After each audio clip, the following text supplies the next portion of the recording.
Time for Type 40 Live, your live stream Doctor Who show materializing live tonight here on the Spacebook channel.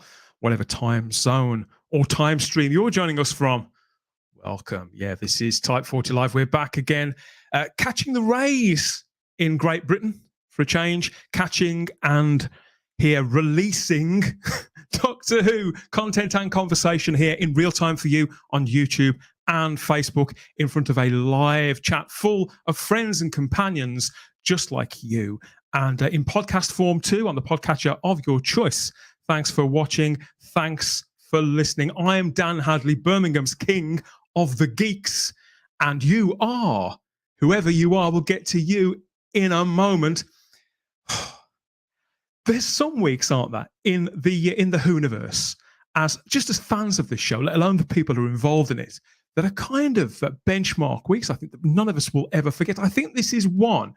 The hysteria around the show this week, the interest, the hashtags and the trend, and it seems to have gone right the way up, and it's been lovely to see. For me, certainly, I'd love to know what you guys think. We'll get to that in a moment, and we'll see what they think too when I bring in my companions. We've got a live chat filling up. That's great to see. Thank you for being here, everybody. And yeah, we are streaming live, as always, to YouTube, the world's largest streaming platform, of course, and to Facebook, over to the Type 40 Facebook groups and Facebook page. If you are watching and commenting from those places there on Facebook, don't forget, I know I keep saying this, but it's important, please click that little link. That will let Facebook know who you are. Facebook tells StreamYard, and StreamYard tells us, and we all get on first name terms to chew through all this together and to decide where we're rating it on a scale of 1 to 10, how enthusiastic or not we are for what's to come on for the 60th anniversary of Doctor Who, in whichever form that's going to take. See who's here early doors. We've got Julian Raxton says, good evening, everyone. I hope you're well. Hope you're well, Julian. Thanks for being here. And we have lots of hails and highs. We have hi, everyone, from John Coogan with the diamond logo there. Good to see. And an evening all from our friend Terry on Tuesday. That's Terry Cooper. Not on Tuesday. He's done some time traveling of his own, as always. Hello, all from Daniel Leach. And hi, everyone, from Lord Thoth. Hello. Good to see you again, mate. Mark Milford, hi, Mark, says, I'm about to do something very clever and a tiny bit against the rules of the universe.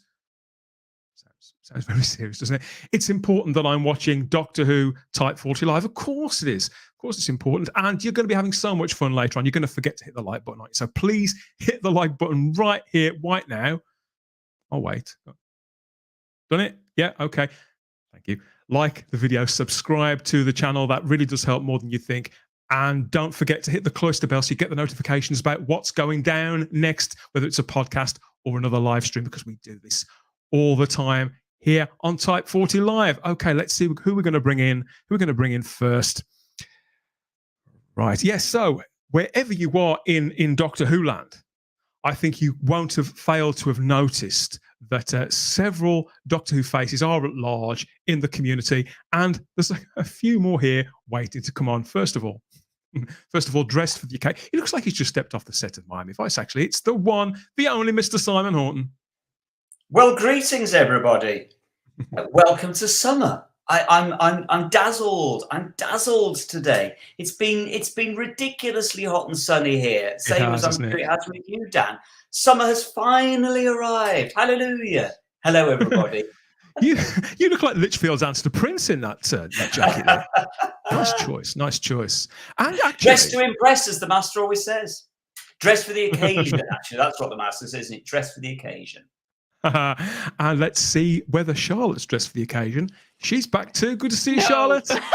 Good to see you. I missed everybody last week. It felt so odd. We missed you too. Of course we did. Of course we did. How have things been with you then? I know you had things to deal with last week, adulting things, but you're back to muck around with us again. Yeah, bit of fun after not brilliant news this week, so it's a bit of fun now. Oh, well, you can relax and catch up with all things Doctor Who. If you haven't been able to be all over it, we've grabbed together what we can. I'm sure that the people watching in the live chat, like Cynix, he's going to chip in with various things, no doubt. And so will Peter Harrington, who says hi. People are saying hello to one another. And there's Garbage. Here we go, Garbage. Here we go. And here we go. Here we go, Mr. JT in the Doctor Who loft. Hello. Drink. That was a David Dimbleby moment. Yeah, nothing to see here. Hello, Space Bookers. Nice to see you all. And what a time to be a Doctor Who fan again. We're coming to that, I'm sure, very soon. It is, isn't it? It is. I can't wait to get. I've been looking forward to this all week. Yeah, we've got a very sharp jacket, says Carol Jude there. It's nice to be appreciated. Well, you've been talking about fashion for weeks on the show again, haven't you? So to come here and sort of to put your money where your mouth is. Exactly. That's why. Hence the jacket. I'm kind of thinking, okay, I keep criticizing everybody, and so I'm going to try and say, well, this is how I would do it. This is, if I was the Doctor, I think this is the kind of thing I'd probably go. I was about to say the shades made me think that could be you as a Doctor. Or could it be? Could it be to create a good impression with our new panelists this time? So this is. You're dressed to impress because we are joined by, she was in the chat last week. We brought her onto the panel this week. It's from Geek Rambles, the YouTube channel. This is Shah. Hello. I didn't get the memo to dress as wonderfully as you, Simon. So I apologise. You look gorgeous already. Oh, thank you. But yeah, hello everyone. Welcome. Welcome to Type 40 Live. So for the people who haven't seen your channel, what do you do and where do you do it? Oh, what do I do? I have no idea, if I'm being perfectly honest with you. I just sort of talk at this camera. It's fine. You're in good company. Not a clue. But no, I talk about Doctor Who quite a bit. And I'm a fan of all things Doctor Who, Marvel, and Star Wars. But it is mainly Doctor Who content. And I just like to have a bit of a chat, have a cuppa, and have a laugh, and hopefully it goes down well. So that's always nice. You should fit right. And Geeky, there's two of us now. I'm not the only one. I know, yes. I know. Can you believe it? We exist. I know. We really have female fans. We do exist, I know. You know, I hate to say this, before we get too deep into the frivolous stuff and into the fun, I have to ask you all, because I've never spoke to Shah before, but I haven't seen you guys all week, and I have to ask, where were you on Tuesday? And in fact, no, show me your hands. Show me your hands. What do you know about this? This looks like it could be one of your handiwork, I think. So this is a spot of graffiti, Doctor Who street art, I suppose you could say. And since I know that you could have been traveling the country there, Simon. It is purple, come to think of it, and you seem to have a penchant for purple. Yeah, I do have a penchant. My favourite colour is purple, and I'm loving that. I need to see your hands. I want that on my wall. That is fabulous. This, believe it or not, is in Swindon. So can you account for your movements? And have you been anywhere near Swindon? I've certainly not been anywhere near Swindon. I want to be near Swindon, though. Do we know even who's done this? It's fabulous. No idea at all. But there's a lot of detail. There is a tag in there, and I think there's a website in that tag store, but it's too low res for me to be able to see it. So if this is your work and you want to claim it, please let us know who you are sincerely, because I think it's pretty wonderful, isn't it, JT? We've got the Tennant era console room there, glimpsed just through the open doors of the TARDIS. Absolutely. And, a lot of street art is absolutely fantastic, and this is a great example. But in answer to your question, have you been near Swindon? Not since 2004, no. And that's another show altogether. Well, I had to have a tetanus. That's definitely another show altogether. Street art is real art, isn't it, Shah? Oh, yeah, especially with your mouth. Oh, hang on, we're getting confused already. Which one? This is going to be fun tonight, folks. I know, yeah. Strap in. Is that not? Wonderful. I love it. I think it's fantastic. I've no idea where it is. I've never been to Swindon, is it?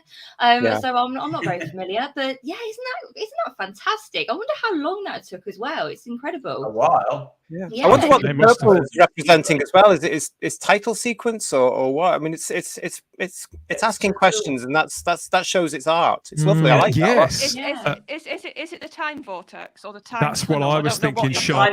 Winds of time, maybe the winds of time. Energy. It's Artron energy seeping out from the heart of the TARDIS. The only thing I would say is, why didn't they do the roof? Maybe they're going back. Why not paint? Run out of spray. Yeah, they might go back and finish that off. Maybe. Either that or the police came along and said, "Move along, son." Could be. Yeah, obviously, we do like pretty pictures on the show. There'll be more pretty pictures later on this edition of Type 40, but I think that's fantastic. Yeah. But I think you seem to all be in the clear, and I know that he's in the clear all the way in Tasmania, but it couldn't have been you, could it, Matt Pott? I'm pretty as a picture as well. Of course, you're somewhat artsy, aren't you? Just a little bit, yes. You deny all knowledge. You deny all knowledge. Yeah, that was pretty fabulous, wasn't it? Very well designed. Yeah. And that to me is graffiti art. Kind of reminds me of that episode with Peter Capaldi. That kid that could actually have graffiti that came to life. Oh, the scribble monster. Oh. Yeah. Oh, yeah. They love their scribble monsters. Mark Milford says that Banksy strikes again. Yeah. Never know. Fabulous. Robert Payne says Simon visiting us from summer 1990. Cheap. Hey, there was nothing wrong with the summer of 1990. That's what a true. summer that was. That is I true. loved it. The Shaman. Oh, it was brilliant. Sorry, I keep getting pings on my phone, and I keep assuming it's just some so popular. release. Svila Betkin's watching the chat. The Rabbi from Another Planet says, frankly, I don't think it's ever been more exciting to be a Doctor Who fan than now. Absolutely. I've been tingling about this all week. It surprised me how this has connected me with the sort of the 11-year-old fan, I suppose, inside, who used to get excited about every minute detail of this show. Has it been the same for you on the other side of the world, Matt? How much of this has made it through to you? As in, what do you mean? The cast of Doctor Who, Catherine Tate and David Tennant and various other people out on location. And, yeah, well, I mean, the news made it over here, believe me. It actually made the news here, which is very, very... I mean, my sister, she lives in Melbourne. She said, David Tennant's coming back. And I'm like, how do you know? And she's like, it's all over the news. It's all over on the TV and everything. And I'm like, wow, yep. No, that was a big thing that RTD did.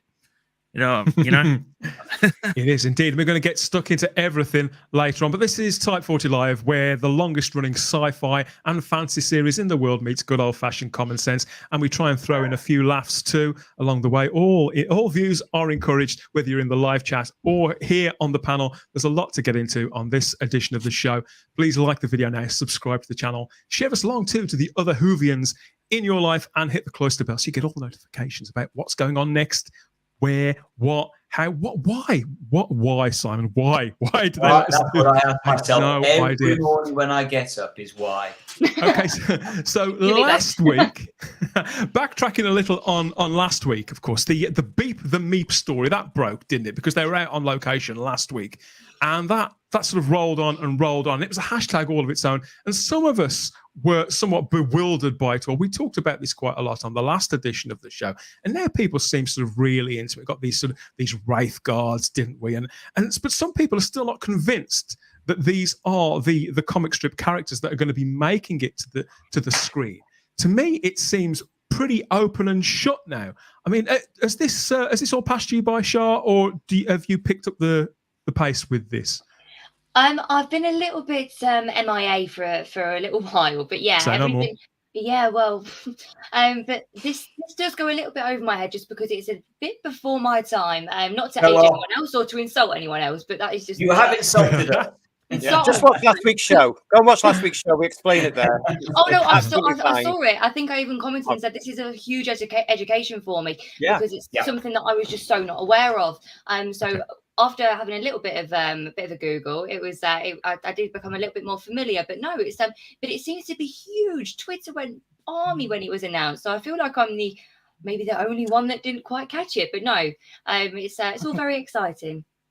Yeah, so they were out in the sticks filming last week. And after we did our live stream last week, Charlotte, which obviously you weren't on last week, but I don't know how much of this you saw, but we were positively feasting on this, some of us old timers, and getting quite nostalgic about it. But there's still some people out there who aren't convinced. And to me now, since we've got these other shots of what looks to me like Beep the Meep spaceship, it looks like a perfect recreation of things that were in that Dave Gibbons comic strip back in the day. There can't really be any doubt left in this equation, can there now, Simon?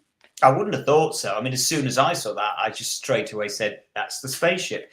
So no, I think we kind of all just accepted this now, haven't we? It is Beat the Meep. I mean, of course, what we have to bear in mind is this might not be an entire episode. I suppose it's possible that they might not be doing an entire Beat the Meep episode. And that looks like Wraith Guards to me, the way they're walking down that normal suburban They look street like in they're Cardiff. struggling. They do. They don't look comfortable, do they? Well, I have slowed the video down slightly just so you could get a good look at it. What do you think, JT? We think we must be along the right lines with this. The entirety of fandom seems to be, and even Russell T Davies has given it a sort of covert nod on Instagram, hasn't he? Apparently so, yeah. I mean, as I say, I'm always just happy to see whatever they want us to see, and these images that are coming through are things they don't necessarily want us to see, but it seems pretty obvious, and I'm just excited to be excited. I think it's brilliant. Yeah. Jack Thursby says, stop recommending cool things. I had to pick up the Iron Legion watching Type 40s. Well done, Jack, for finding it. That's fantastic. Well, and Jack, you will not be disappointed once you get stuck into the Iron Legion. It's a cracker, and the other stories within that particular volume, they're all great. Absolutely. And can I just tell you, Jack, that City of the Dam, which is the story that follows it, is really, really good as well. Now we'll have to go and find that. Daniel Leach says, I can't wait for the new series. Now, Daniel was I think he was quite a black-pilled on Doctor Who for quite some time, but it seems to be winning him over. Heather Sulu, hiya, Heather. She says, the humour in the classic Tom Baker episode, The Stones of Blood, is on point. I laughed my head off watching that last week. Yeah. See, big discerning customers we've got here. Heather, Tom stay Baker with was us. literally Because, during the show, we're going to be coming back to The Stones of Blood a little bit later, so stay with us. Tom Baker's on top of his game in Stones of Blood. At that point, he's in his imperial phase. Definitely, Tom is. Yes, and the excitement, obviously, it continued this week too. Earlier this week, filming moved to Bristol City Centre, and this looks like it could be the beginning of a TV comeback that's been in the making since the mid-80s. More importantly for this show, though, it's giving us our best look yet at David Tennant's new suit. I'm sure Simon, as our fashion correspondent, will have plenty to say about all of that later on in the show, as well as the 500-year diary and a return trip, our first this series of Type 40 Live, all the way over to Merchandise Paradise. So, keep liking, subscribing, and sharing along, please. Now, a lot of this, we see these emojis all over the place, and I blame this man, Charlotte. Shooty Gatwa started it all off, didn't he, with the emojis, and it's very much carried on this week. Is it driving you mad yet? No, I think it's so much fun. It's like a nice little alert that we know to look on social media to be more aware that night. And like I said before, like, it's interaction. And I think we've been starved of interaction as a fan base. Yeah. So to actually get that back.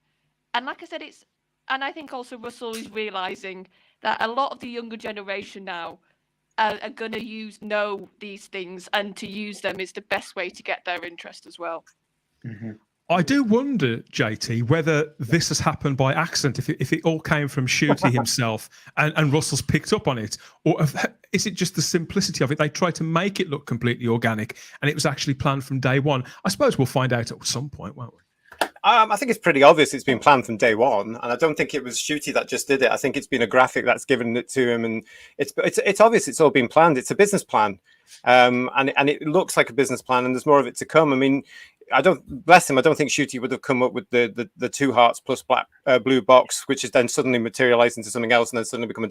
So it's nice when I agree with Charlotte. When you get the lovely thing now, which is the 2 hearts plus diamond, that there's something coming out about the 60th anniversary, and I'm looking forward to seeing how it changes. It come August or September when Shooty takes over and starts the filming of his series, to see what's coming that way. But it's a genius, and I want to say that to be what people say in the chat. Genius. People in the chat agreeing with you too, mate. Clever marketing, says Cynix. Who Fan Dan says it's all planned by Russell T Davies. I'm sure it's the team as well, Who Fan Dan. I know Russell gets an awful lot of the press on this, but he's got a great team around him, and there will be people from Bad Wolf and BBC Studios who are marketing experts in there as well. I'm sure it's a great team because it's fantastic, isn't it? Isn't it exciting? Yeah, and I also think it's clever considering they can't be too flashy right now because they're not currently started their era yet. Do you know what? I keep forgetting that. They have, haven't they? But that's It my started point. in earnest. It's a nice way to not be looking like they're trying to step on toes. I think also that's maybe why they've gone this way as well. What Be a I've bit noticed polite. what I've recently, Charlotte, on Twitter, especially recently, and I am getting a sort of perverse kick out of this. I'm going to admit it.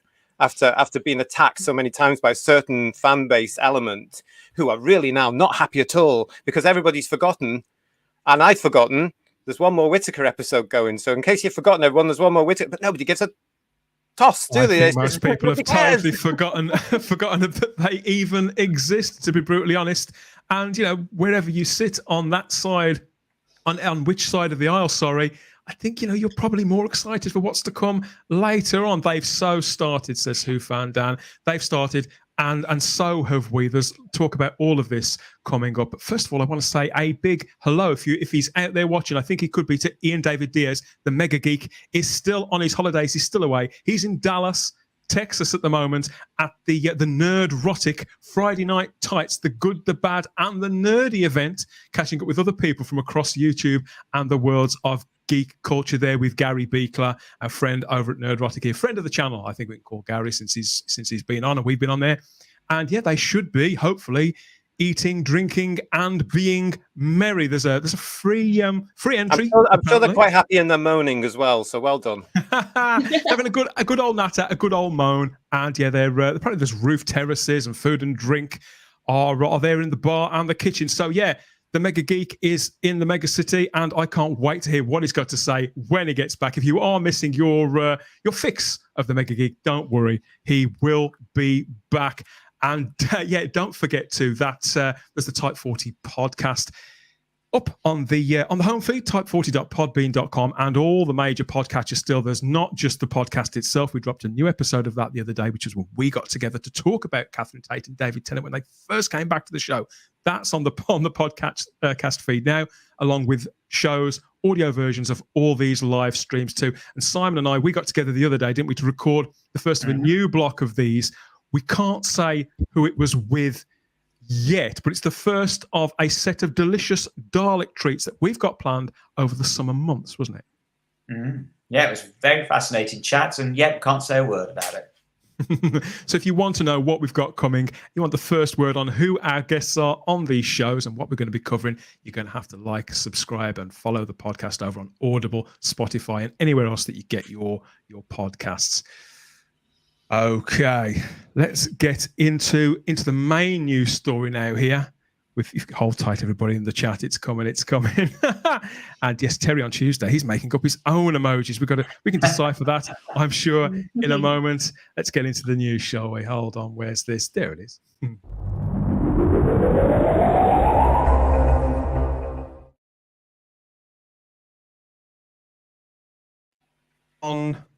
So on Monday, June the 13th, Russell T Davies and the various Doctor Who social media accounts, they had another big announcement to make. It was teased with that emoji, and here it is. So yeah, and a promise that something was coming. I think he gave us about half an hour's notice at the very, very most, and that was all it took, really, as 21st century people, and Doctor Who fans in particular.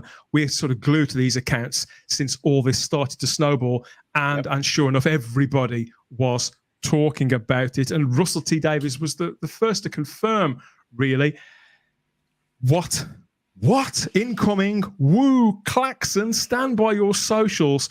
And in next to no time, we did have confirmation of a big new cast member joining us for this 60th anniversary. So in the form of Neil Patrick Harris, who is I think he's one of the best known faces on American TV over the last 30 years or so. This is a guy, I can't say that I've watched everything he's done, but I've always enjoyed what he's done. And of course, as somebody who's recently been in the cast of It's a Sin, Russell T Davies' big drama from last year, I had wondered if he may show up in Doctor Who. But yeah, we got this first picture. I think a lot of us thought that this was actually from Doctor Who, Matt, but it turns out it isn't. It's from another one of Neil's previous work. He's done so much work in TV, movie, and on the stage. So I'm not quite sure where this is from. But it's not the most fetching of photographs, is it? But we did have some words from him in no time. So were you aware of this actor, Matt? Have you seen many of his things in the past? I mean, I knew him from Doogie Howser, which is like very early on in the piece. But I know him mainly from a singing or dancing show that he did with Joss Whedon, actually, called Dr. Horrible's sing-along blog. And that was a massive hit when that first came out, because that came out during the writer's strike as well. So we also got to see his talent with singing as well, which I think he's bringing along to this this new version of Doctor Who. So, yeah. I've known about him for a long time, and some things that he's done pretty major in my life, sort of thing that I've watched.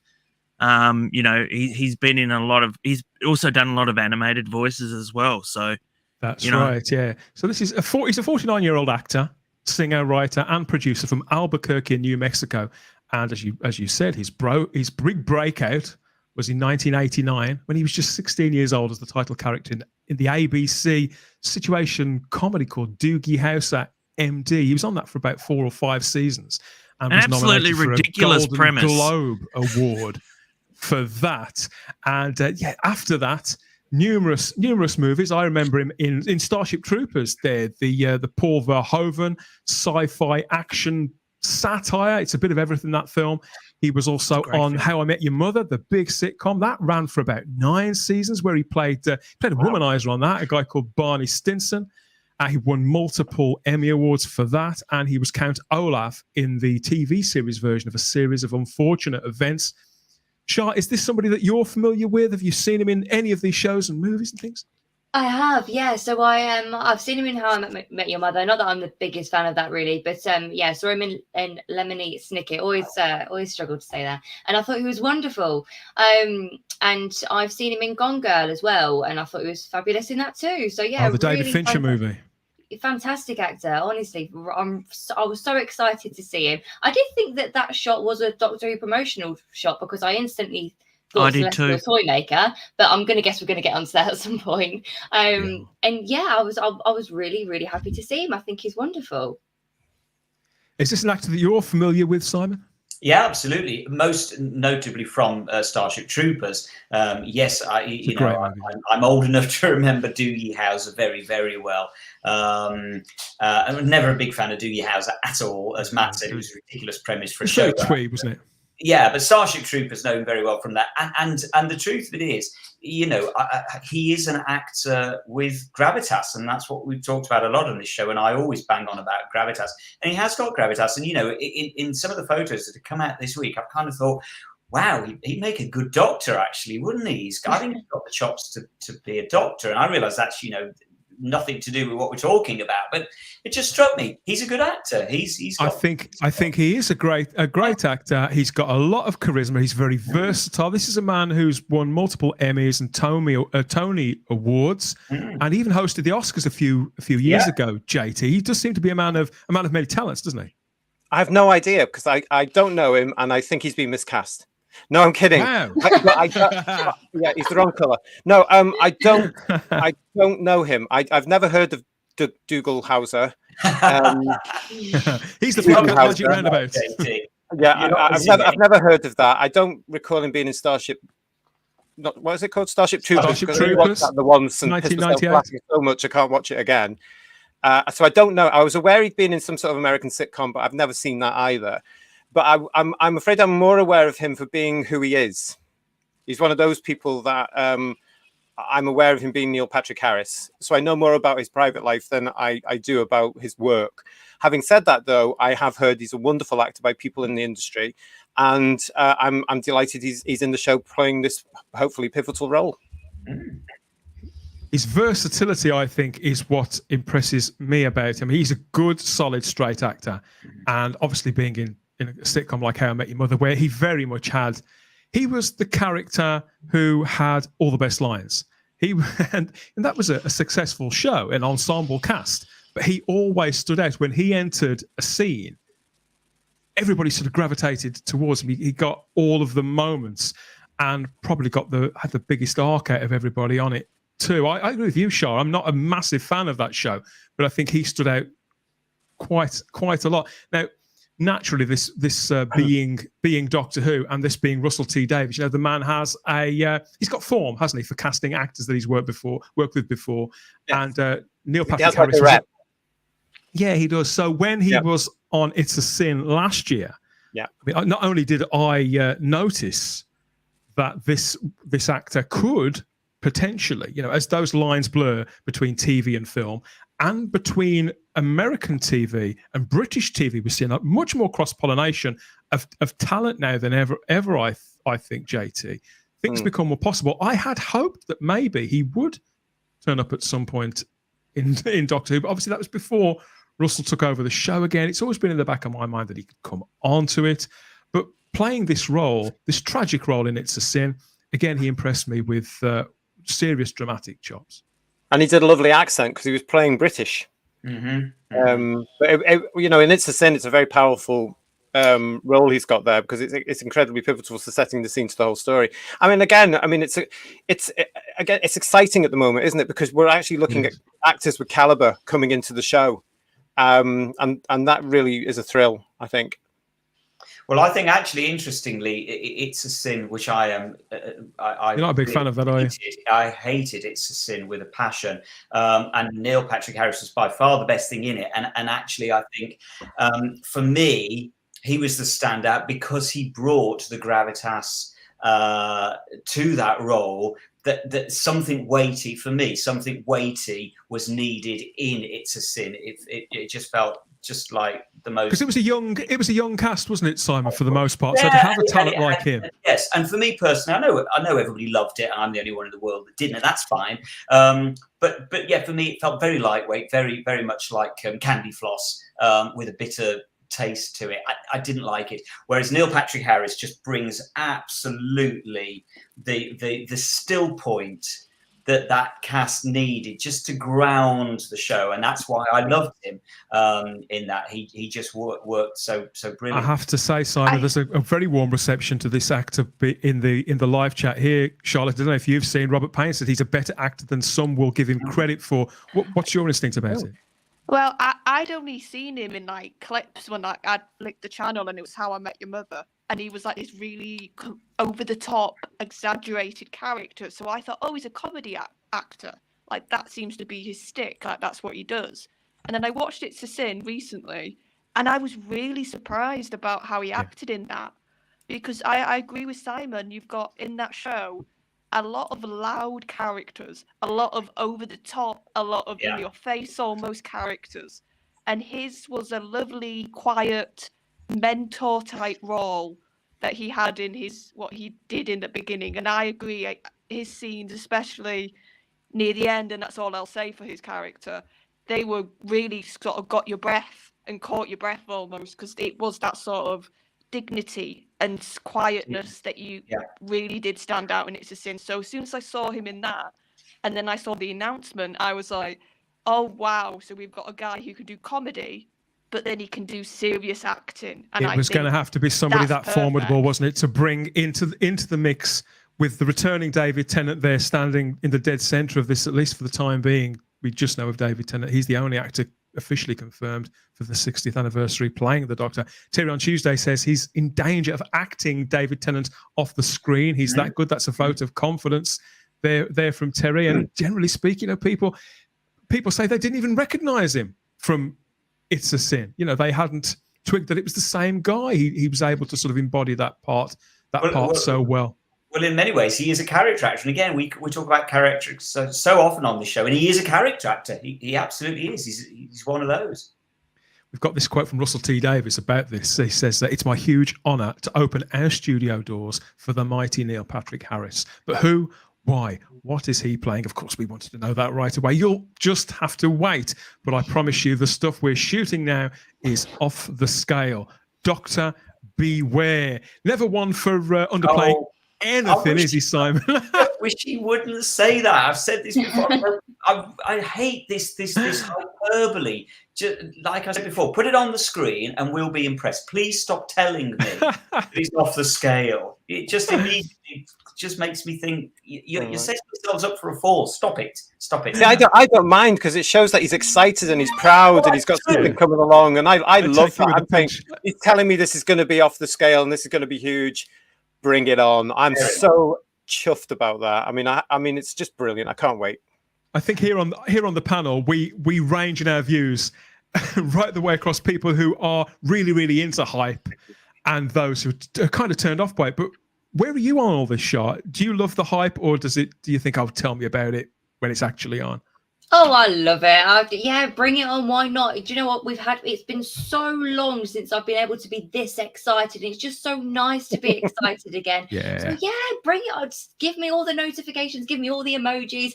Tell me everything you need to tell me without spoiling it. And I'm all over it. I don't mean to disagree with any of you here, but I just think when you've had something that you love, like we all do, and you've not been able to be excited or at least feel like that, and to have something now where you've got the showrunner so excited, then yeah, why not? I love it all. Yeah, keep it going. He does seem like a kid in a sweet shop, doesn't he?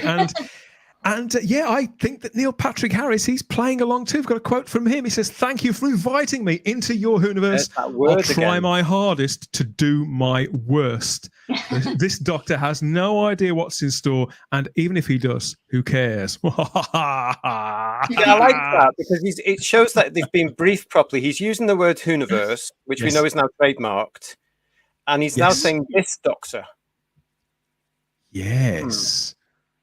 That could be just properly. They understand their script. This is interesting. I like this. But we've got to be careful, Geek, because what we've got going on here is we've got a long way to go, so we can't get too excited because we'll be burnt out by November next year.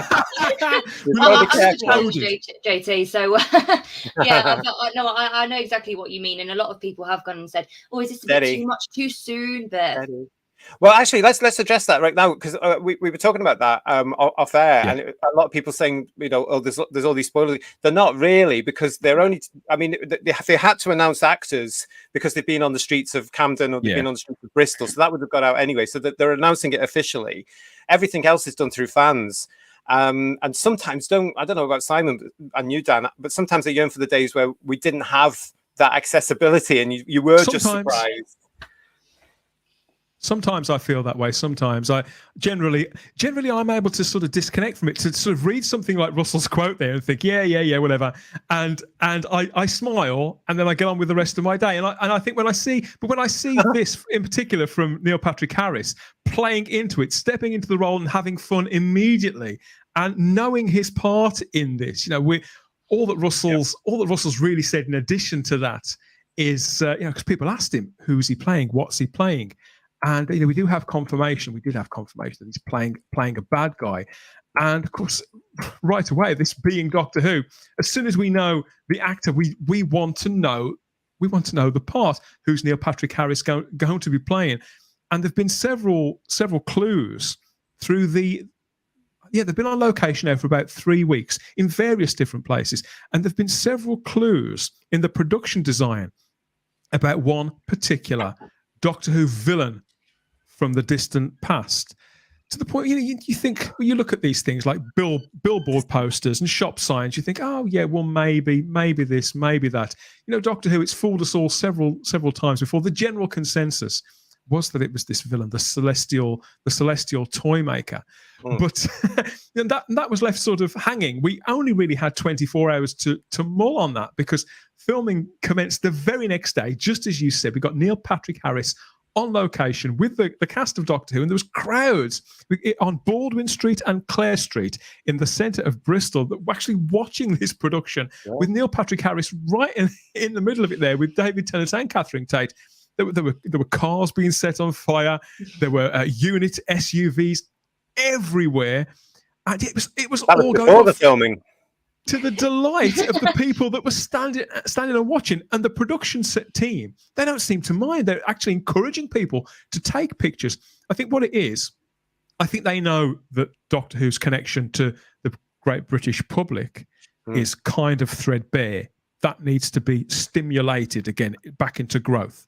The best way to do that is through the dedicated audience, the people who will go and find those locations. So the people who have took the time to go and find out where they're shooting, encourage them. Obviously, some of the people there, I think, were just on their lunch break, Matt. You do see people on Twitter saying, I just come out of work and I saw David Tennant running down the street with a camera running behind him. I know. There's a proportion of that. So I think it's a good mix. I love that image. I just love that image. It's very cabaret. It's very wonderful. Yeah. Yeah, and I just love. It's something that I've not seen in Doctor Who ever. And this is an official image, Simon, too. Yeah, and it's also the other thing that strikes me about it is it's a very confident image. Again, something that we've become used to through the Chris Chibnall era are these, such heavily doctored. They look very uncomfortable, don't they, Simon? They feel fake. They feel artificial. That image is just so stark. It is a posed photograph, but it's not a posed photograph. It looks relaxed. And I got so, as we all did, fed up with those overly posed photos of Jodie's TARDIS team, and this is just a stark, simple image. It's just there. You take it or you leave it. It's not trying to do anything other than just say, well, here I am. This is it. It oozes confidence. Simon, do you not think it is trying to do something? Because just from that image, I'm getting creepy vibes. Yeah, I'm getting powerful. I agree. The character he's playing. I agree. You don't want to mess with him just off that image. But the point I'm trying to make is it's doing that in an effortless way. That's what I'm saying. Yes, it's doing all those things, but it's doing it so effortlessly in the way that the Chris Chibnall era felt so forced and non-effortless. And that's why I'm impressed with this, because it just oozes the confidence to say exactly what you're taking from it, Charlotte. And that's why I think it's such a brilliant image. I think it helps that, and we need to say out, whoever's doing the makeup here, that makeup on him is exactly to the point and illustrating what you're saying, because the makeup implies everything that you guys are talking about there, doesn't it? And what a job that is. That's wonderful stuff. The sullen eyes, and it's quite subtle, isn't it? It's not painted up like a clown. Yeah. I mean, it is. I think it's out there now that it's pretty much accepted that this is the celestial toy maker. That's what I meant about the longest delayed comeback in Doctor Who history, since he was originally going to come back in 1985, wasn't he, Simon? Back at the aborted season 22. Yeah. But the character has that history stretching all the way back to 1966, to season 3, where Michael Gough originated the character, didn't he? Opposite William Hartnell's Doctor. Michael Gough was this, even at the time, a very familiar actor from Hammer horror films. He later went on to be in the Batman movies. He's got one of those faces, I think, Matt. Everybody would recognize him. If you're into other kind of films, you don't necessarily need to be a Doctor Who fan to think, I know that guy from somewhere. And whilst this character isn't one that the general public will know, oh, that's the toy maker, there's enough there that the fans will latch onto it and to ramp up expectations without putting casuals off. What do you think? Well, interestingly, this is exactly the point, actually, that both Charlotte and I made a couple of weeks ago when we were talking about the sort of the anniversary special. And we were saying, look, it doesn't matter whether the public know these characters or not. 99% of the public will not have a clue who this character is, the Celestial Toy Maker. Does it matter? No, it doesn't, because as long as it's a good story, as long as it's well acted, etc., as long as it delivers, doesn't matter whether the general public know it or not. But the icing on the cake for the fans is that we do know, and that's what I was exactly saying a couple of weeks ago when I was talking about the 60th and saying, look, bring back these characters. Doesn't matter whether the public know them or not, as long as the story is good and it's delivered well, the public will enjoy it. And the fans get that little bit extra on the top as well, the cherry on the top. The Celestial Toy Maker was just that one story back in 1966. So because it's not really been touched since, it's a concept that was developed a certain way. Russell T Davies can come at this again, can't he, JT, and reinvent it if he needs to. He can take as much or as little from that original story as he needs to build a new story and to create this new villain. Absolutely, in many ways. and I hope he has, because it doesn't matter. I mean, we're all assuming it's a Celestial Toymaker because the hint's there, but you know what Russell is like. It might turn out not to be. It probably won't. And that might be the massive twist. And that would be wonderful, because you know it would be just a laugh if he did that. But it'll be the Rani. You'll see. It'll be the Rani. Well, everyone wants the Rani. No, they don't. Wanting the Rani, Sean. Never stop wanting the Rani. Yeah, you know, but again, with this, if it is him, it can be recreated, and very much that's that. You know, for anybody that kicks off saying you shouldn't do that, you can, because that's how the character was. It was never established. It was this mythical being. You can do anything you want with the likes of the Celestial Toymaker or the Black and White Guardians. Again, it's part of the thrill about this, and to see these things again, I'm really energized again. I'm looking forward to seeing what the story involves, where you can sort of have a look at the bits and pieces we know already, and only the Celestial Toymaker or even the Black Guardian are the only ones that could meddle with the Doctor's timeline in the way that this seems to be going. Yeah, and just really quickly, I think it's brilliant that my generation, this will be the first time if he is playing this character, this would be our introduction. No, hang on, no, not just your generation. I've never seen the Celestial Toymaker either, because it was way before we were born.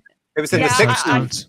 So it's for all of us, he's brand new. We've never seen him, and you can't watch the episode, really. Vanessa Law says that too. Hello, Vanessa. Good to see you. This is a good one to bring back since the episodes are gone. Carol Jude says, but you just know that he's evil. He looks like a bad guy. Obviously, the classic show, 26 seasons worth of it, it must be quite daunting. You know, Charlotte, you're a part of the way through. But how familiar are you with the classic show, Char? Is this something that you're aware of, or is it going to be completely new to you? Not necessarily completely new. I do know how the Celestial Toymaker works, or at least I like to think I do anyway. I went through Classic not that long ago, so I feel like I'm getting more and more well versed when it comes to the show. So yeah, it's not a new thing for me. But can I just quickly say, because we were talking about who it could be, and maybe RTD will do a bit of a what's the word? I don't even know, Trolliverse.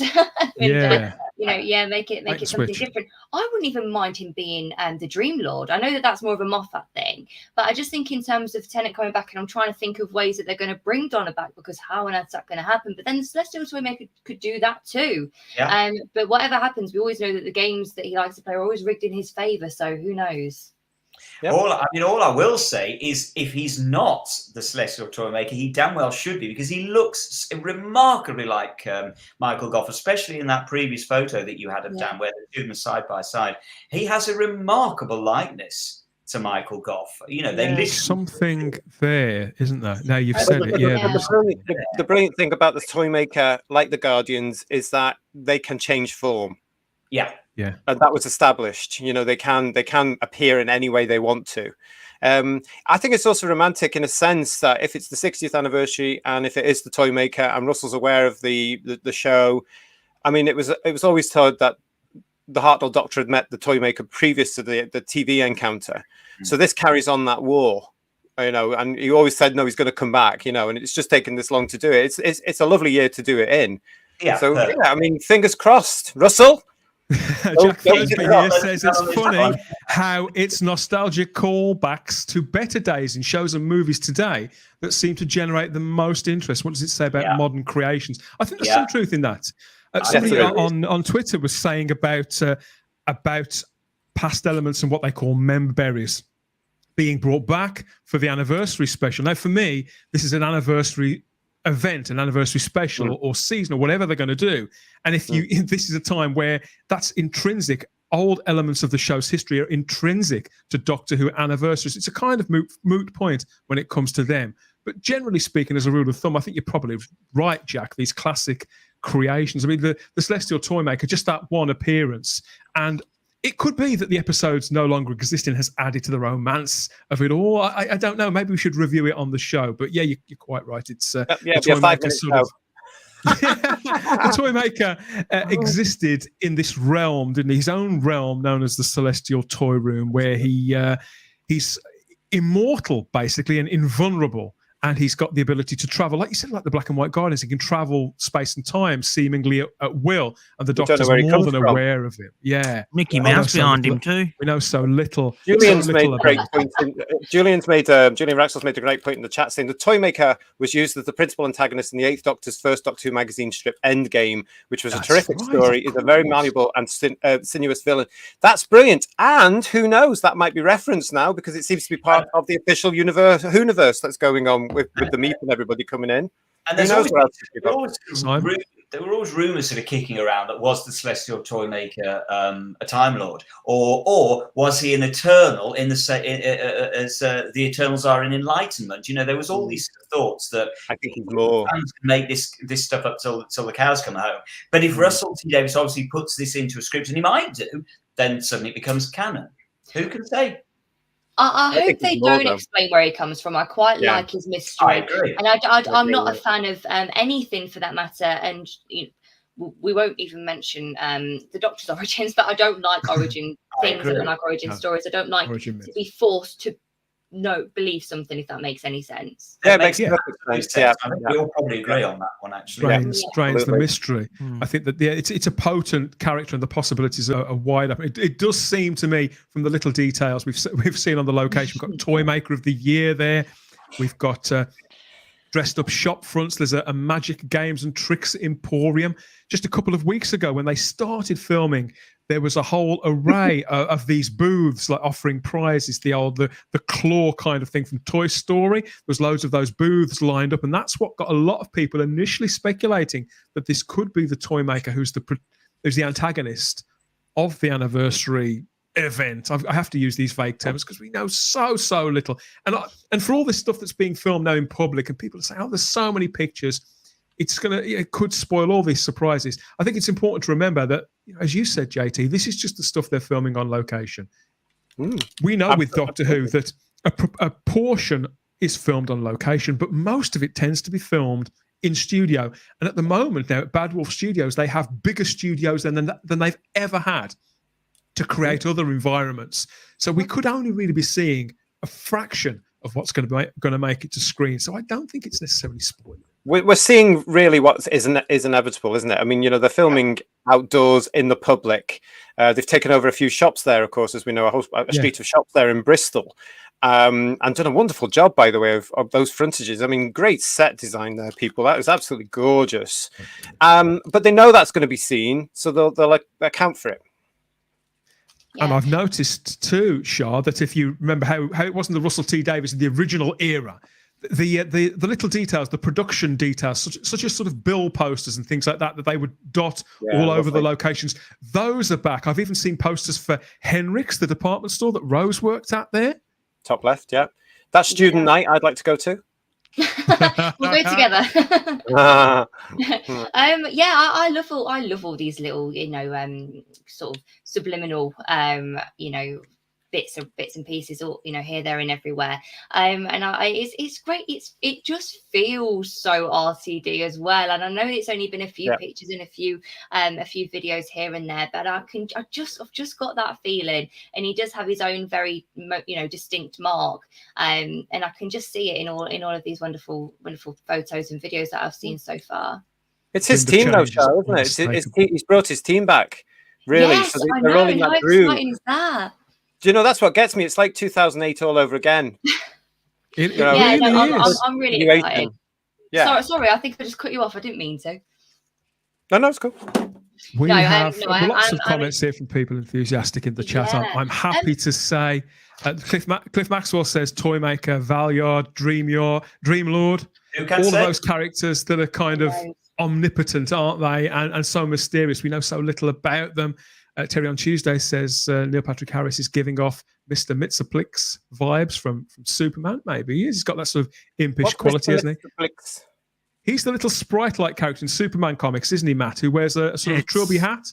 Yeah, it's Mixiez Pitalik. He's from another dimension that can control our dimension in many things. So he can actually manipulate Superman. He's that powerful. Yeah. We've got a comment here from a Facebook user, somebody who hasn't clicked the link to let us know who they are. But since as they're saying hi from Dallas, I think we can assume that's Ian David Diaz, the Mega Geek. Hope you're well, mate, and enjoying your evening. Terry on Tuesday asks, any news on Murray Gold? None yet. Would you like to have Murray Gold back, Shah? We're all pretty big fans. Yes, I'm not going to lie. I would. I'm in this tiniest minority though that I actually don't mind Akinola, and I don't mind saying that. I know a lot of people disagree with me, and that's totally fine.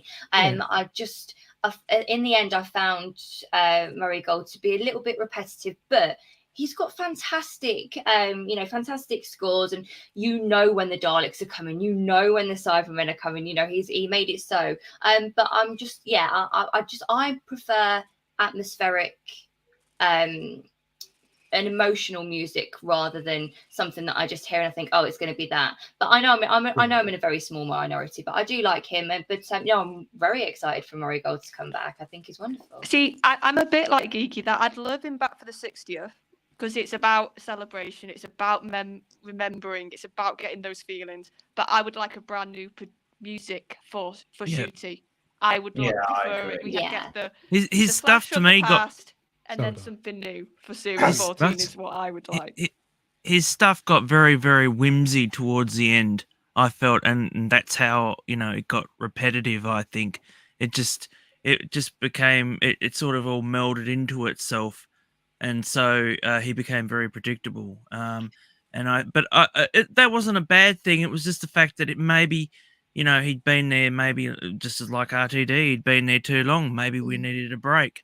And maybe this is it, So, Julian Raxel's in with the deep dives here. Simon, one of the BBC's Fifth Doctor novels tried to reinvent the Toymaker as a guardian, the guardian of dreams. But it was a little too literal, if I remember. It's been a long time since I've read that. I think I remember that one, yeah. Doesn't sound too good, does it? A step too far. I do just want to pick up and answer Digby Strawbridge's question in the chat. Does an audio telesnaps version of the Celestial Toymaker exist? Yes, it does.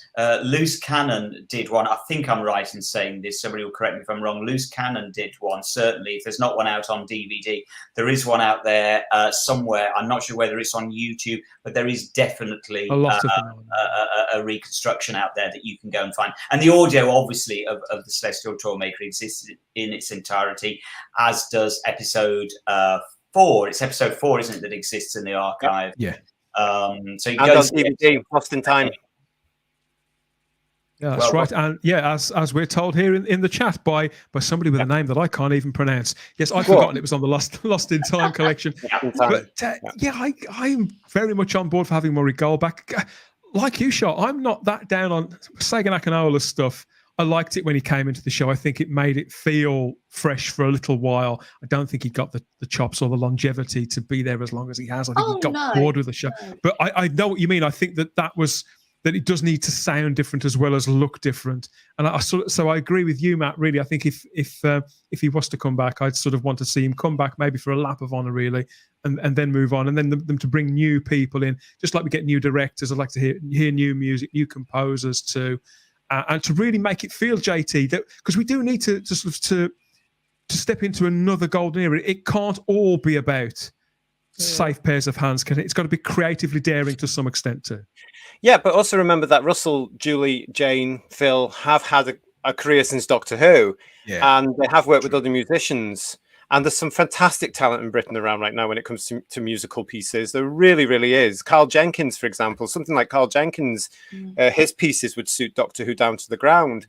So it wouldn't surprise me if they said, oh, Murray, do you want to do this? But it also wouldn't surprise me if they've decided to go for something different, because the way they may do it, they may work in a block, Charlotte, to say, right, okay, here's the 60th anniversary episodes, but here's also Shooty series.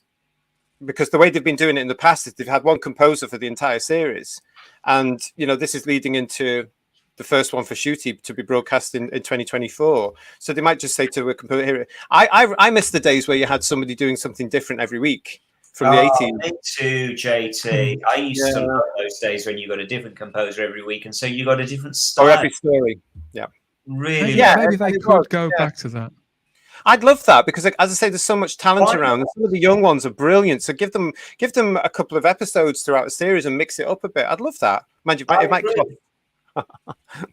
What do you think about this kiss back to the past here? This is a street decoration from Bristol yesterday afternoon, Simon. It does appear that they've recreated one of the cast of the Celestial Toymaker. That's Joey the Clown from the Celestial Toymaker. I mean, yeah, this surely now is the absolute dead cert. I mean, surely this is the confirmation. 100%. I think so. I am in zero doubt that this is the Celestial Toymaker now. They're rich. They are handing it to us on a plate with that image. Surely. I think it's a foregone conclusion. It is the Celestial Toymaker. We are going to be really miffed if it's not after all this, aren't we? Imagine. I know. Uproar. RTD did it again. Yeah, and we won't know till next year. We're going to be sitting there at Christmas going, oh yeah. All I will say is I personally am praying this is right, because as everybody knows, I have been sort of lukewarm about any news so far about it. Beat the Meep was definitely the most exciting thing for me. But this now absolutely does get my interest for two reasons. One, because of the Celestial Toymaker suggestion, and two, because of Neil Patrick Harris playing it. Those two together, suddenly, okay, I am now at least paying attention to this. We'll alert the media immediately. We've got some fantastic pictures from locations of Neil Patrick Harris reveling in this role. There was a video too of him trying to dance with the Doctor, and the Doctor sort of pushing him off. It does look like he's really enjoying the part. Yeah. And David Tennant, Terry was speculated that he could act David Tennant off the screen. I think they're going to be a great match for one another. And the Toymaker could be just the villain. The 60th anniversary needs. Doctor Who, of course, like most of pop culture, like all these big franchises, has a history of fantastic villains, those men and women we love to hate. A little later on in the show, we're going to talk a little bit more about that, maybe talk about some of your favourite villains and villainous qualities that you feel are essential to making a good bad guy, not just in Doctor Who, but in fantasy and science fiction generally. I think that, okay, it seems like we know where Neil's going to go with that role, but what is going to bring him against the Doctor? What are the stakes going to be? That's how they sell an adventure story, isn't it, Matt? It's what's at stake this time. Yeah, I mean, Doctor Who has such a great history of villains, and just the fact that I mean, they're so diverse in the way that they're they have different outlooks on domination, and it just I can't wait. I can't honestly wait. Neil Patrick Harris is just that his inclusion into it has actually perked me up a bit, because I was a bit worried that I was going to have a bit of a repetitive note. But just to see him in Doctor Who is something that I personally am looking forward to, and also to see what he can bring to the Whoniverse. I really want to see that, and I can't wait.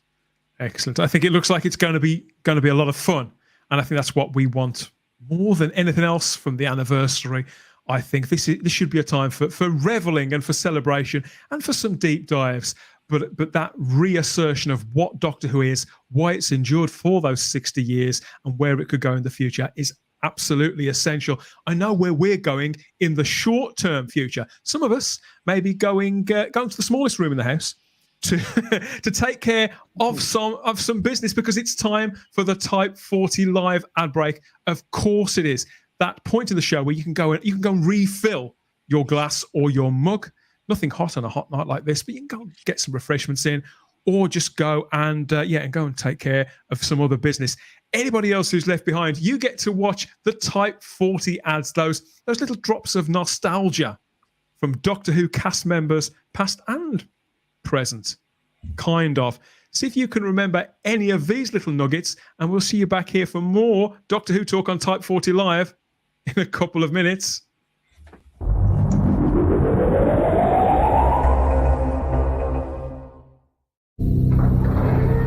I'm John Pertwee, and you are watching the Syfy Channel.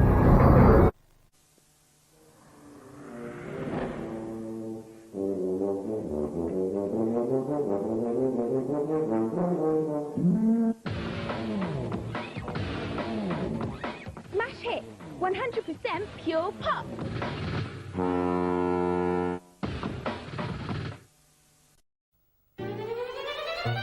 Good Food magazine is full of festive inspiration, from delicious meals in minutes and how to create the perfect party menu to Christmas cake ideas for everyone. And with half-price breaks at selected luxury hotels, there's the perfect way to relax in the new year. BBC Good Food magazine, out now. What can you get for a tenner these days?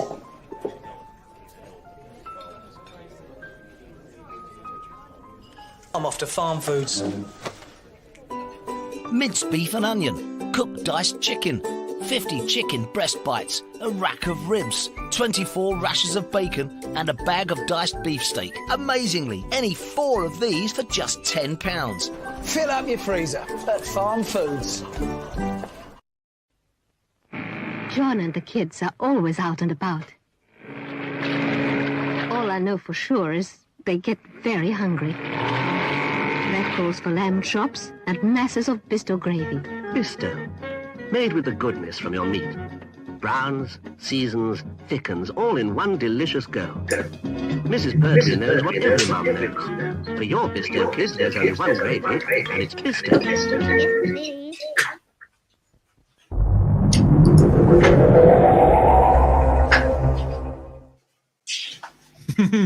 Welcome back to Type 40 Live, here with us in the console room for more Doctor Who talk. Please like the video if you haven't already and subscribe to the channel. And don't forget to hit the cloister bell so you get notifications about what we're doing next, JT. I would just like to say a big thank you to Garbage, who answered my question earlier, because he has sent me what is at the end of that purple trail on that graffiti, if you like, or the street art. Oh, good stuff. Maybe we can get that back on the show later on or next week, yeah. Oh, we'll show you next week. Tune in next week and we'll show you there. Thank you, Garbage. Really appreciate it. It's fabulous. People are reveling in the adverts there. Matthew Pounder, he's getting hungry. He says that Farm Foods, horse meat, lasagna. Okay, maybe is that a good thing or a bad thing? I don't know. Bad thing, bad thing. Horse meat, bad thing. Sadako 24 says they should have gotten Liz to narrate that one. And Peter Harrington spots Billy Piper there. Another link to Swindon. Swindon's finest, Billy Piper there. It's not a flattering look. Yeah. What else have we got? I quite like that look, to be honest. I thought that was a very flattering look personally, but yeah. Then again, it must have only been about 14 shot, long time ago. All our yesterdays, come to think of it, which leads us nicely to the snug corner there with Mr. Purple, the Purple Man, another David Tennant character, and Mr. Simon Horton. You're there once again, prizing open the pages of the Doctor Who diary.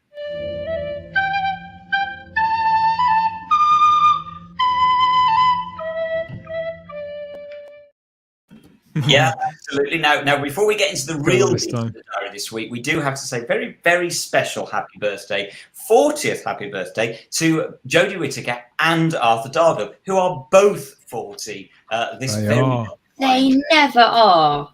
I mean, it is quite bizarre that they both happen to share exactly the same, not only the same day, but the same birth date. So they are both 40 today. So we wish you a very happy birthday for today, both of you. But we're not going to talk about you today. But I'm sure we'll talk about you to another date. But what we are going to talk about today, we're first and foremost, we're going back to 2007 for this one, because it's exactly 15 years ago that we were settling down to watch Utopia, which was actually one of my favorite episodes from New Who, actually, for the whole new run of New Who. This was towards the end of the season 3 run. And for anybody that has not yet seen Utopia, I warn you now, we're going to talk about a couple of things that might spoil things for you. So might just sort of tune us out for 30 seconds. This was, of course, the very first time we get to see the Master. There's the spoiler, since the Curse of Fatal Death, when he was played by Jonathan Pryce so memorably. And it's also the first time we get to see the Master regenerate. And as we can see there, it's the return of Captain Jack. So this is quite a momentous episode. Professor Yana played just brilliantly by the incomparable Derek Jacobi. And apparently Russell specifically asked for Derek Jacobi's character to be Hartnelled up in his words. He wanted a William Hartnell look. I'm not entirely certain that they really went for broke on that one personally. I suppose the waistcoat and the pocket watch. Yes, it's got a bit of a look, but I think anyway, it doesn't matter. Derek Jacobi's performance is brilliant. The way the episode, it's got I think a remarkable sense of doom about it and inevitability as you go through the episode, and you know, I'm often not particularly a big fan of Russell's writing, but I have to say on this one he really understands how to create a narrative that as we move through every minute you begin to get a greater sort of feeling of dread that something big is building, and sure enough it does. And you know, the last few minutes when they're electrifying, aren't they? It is one of those episodes. Electrifying is the perfect word for it, and it's absolutely what every Doctor Who episode needs. And so, as I say, spoilers alert here. Yes, Professor Yana, played by Derek Jacobi, suddenly regenerates in front of our eyes into the brand new Master, and everybody, you know, around the world is just applauding wildly. And what I think is lovely, and I didn't actually notice this at the time that it went out, maybe because I was just so in awe of what they'd actually pulled off, that you get to hear all of the previous actors to play the Master swirling around in the. Oh, they included them in the sound, didn't they? In the sound factor and the regeneration. Yeah, absolutely. Eric Roberts was due to be in there, and he's not in there. He gave permission, and Fox refused permission. I mean, go figure. Oh, I see. You've got to ask yourself the question, haven't you? What have they got to lose? What was the problem? But we hear Ainley's laugh. But most poignantly, we hear Roger Delgado deliver the lines, destroy him and give your powers to me. And these lines are taken from episode 5 of The Demons, which, by the bizarrest coincidence, was screened on the exact same time however many years earlier in 1971. So actually the words that we hear from Delgado in Utopia were actually spoken by Delgado. What is that? How many years ago is that? Somebody do the maths for me. 30 years. 30 years previously, at the very same time. That's quite clever. And finally, on this one, what is even more poignant is it's actually exactly also this week, 49 years since we lost Roger Delgado. His death actually coincides in this very week as well, 49 years ago. So it's in some weird, and I hate the phrase, but in some timey-wimey Doctor Who kind of way, it was ever meant to be. Doctor Who works in mysterious ways. And they're great at giving those kisses back to the past. Well, Russell was good at doing that, wasn't he, JT? In a very innocuous way. It didn't distract. It didn't distract at all, but then he knew that it couldn't do, because he was still bringing in a brand new audience with the show at that point. Yeah, true. What else is in the diary this time? We now go back a lot further. We go back 58 years to the Aztecs, episode 4, the very final episode. Yeah. So we were just closing out this week in 1964, 58 years ago. We were closing out on the Aztecs with the 4th episode, wonderfully, deliciously called "The Day of Darkness," which actually sounds to me like a Russell T Davies title. Season finale. And of course, this is the story where we get William Hartnell's famous speech of "You can't rewrite history, not one line," which still resonates, you know, through Doctor Who history to this day. This story was written by John Lucarotti, apparently on his yacht in Mallorca, as you do, and it was beautifully designed by Barry Newbury, who had designed the very first serial, An Unearthly Child. It's exquisite, isn't it? It's beautiful, magnificent design. And actually, this is the Aztecs is the very first story ever to be recorded at BBC Television Centre, after Verity Lambert had really put up a major. She kicked up a fuss big time, as only Verity Lambert could do, and to get them out of Lime Grove, which were the dated studios. That was tiny, wasn't it? Yeah, and so they finally got to got out of Lion Grove into Television Centre. But actually, ironically, episode 4, which we're celebrating today, actually had to go back to Lion Grove. They got kicked back out again. Lion Grove, bless them. And you might not be surprised to learn that this is Jacqueline Hill's, was reportedly Jacqueline Hill's favourite story. No surprise whatsoever. If anybody has not seen this, I cannot recommend this story highly enough. It's magnificent. You can also see, we've been talking about villains today, and you can see on screen there Tlatoxel in the middle, the high priest of sacrifice, who is absolutely electric performance by John Ring. I mean, it's a mesmeric performance as a villain. It's a beautiful story. It's magnificent. It's, in my opinion, by far the best historical story. So if you've got a couple of people asking Simon in the chat, does this one exist in full? It does, doesn't it? Absolutely. It exists in full. You can go and watch this anytime you like. It's out on DVD. Please, just do yourselves a favor. If you've been put off by historicals in the past, just watch the Aztecs and then come back and tell me that you didn't love it. So great. I think that's one of the few stories I haven't actually seen. You haven't seen it? You should. No. Oh, you Brilliant. should. Charlotte, have you seen this? Oh, yes, and I love it as well. I think it's just got that presence. It's got that sort of grandness, and I love Barbara anyway, and I think this episode is maybe the episode I probably did fall a bit in love with Barbara's character because you really get a feeling for it, don't you? Yeah, she's so sure she's right throughout the whole of the story until the very end bit when she finally starts to sort of realize. And I love it that they didn't have her like really quickly go, oh no, okay, Doctor, you're right. No, she stuck to her guns, and that's why I really loved her. And I think, yes, this is such a good character in Barbara. It's very adult, isn't it, Charlotte? It's a very adult story. Well, it's Aztecs. You can't do a nice story about the Aztecs, can you? I suppose they not. do exactly head on. They would today at all.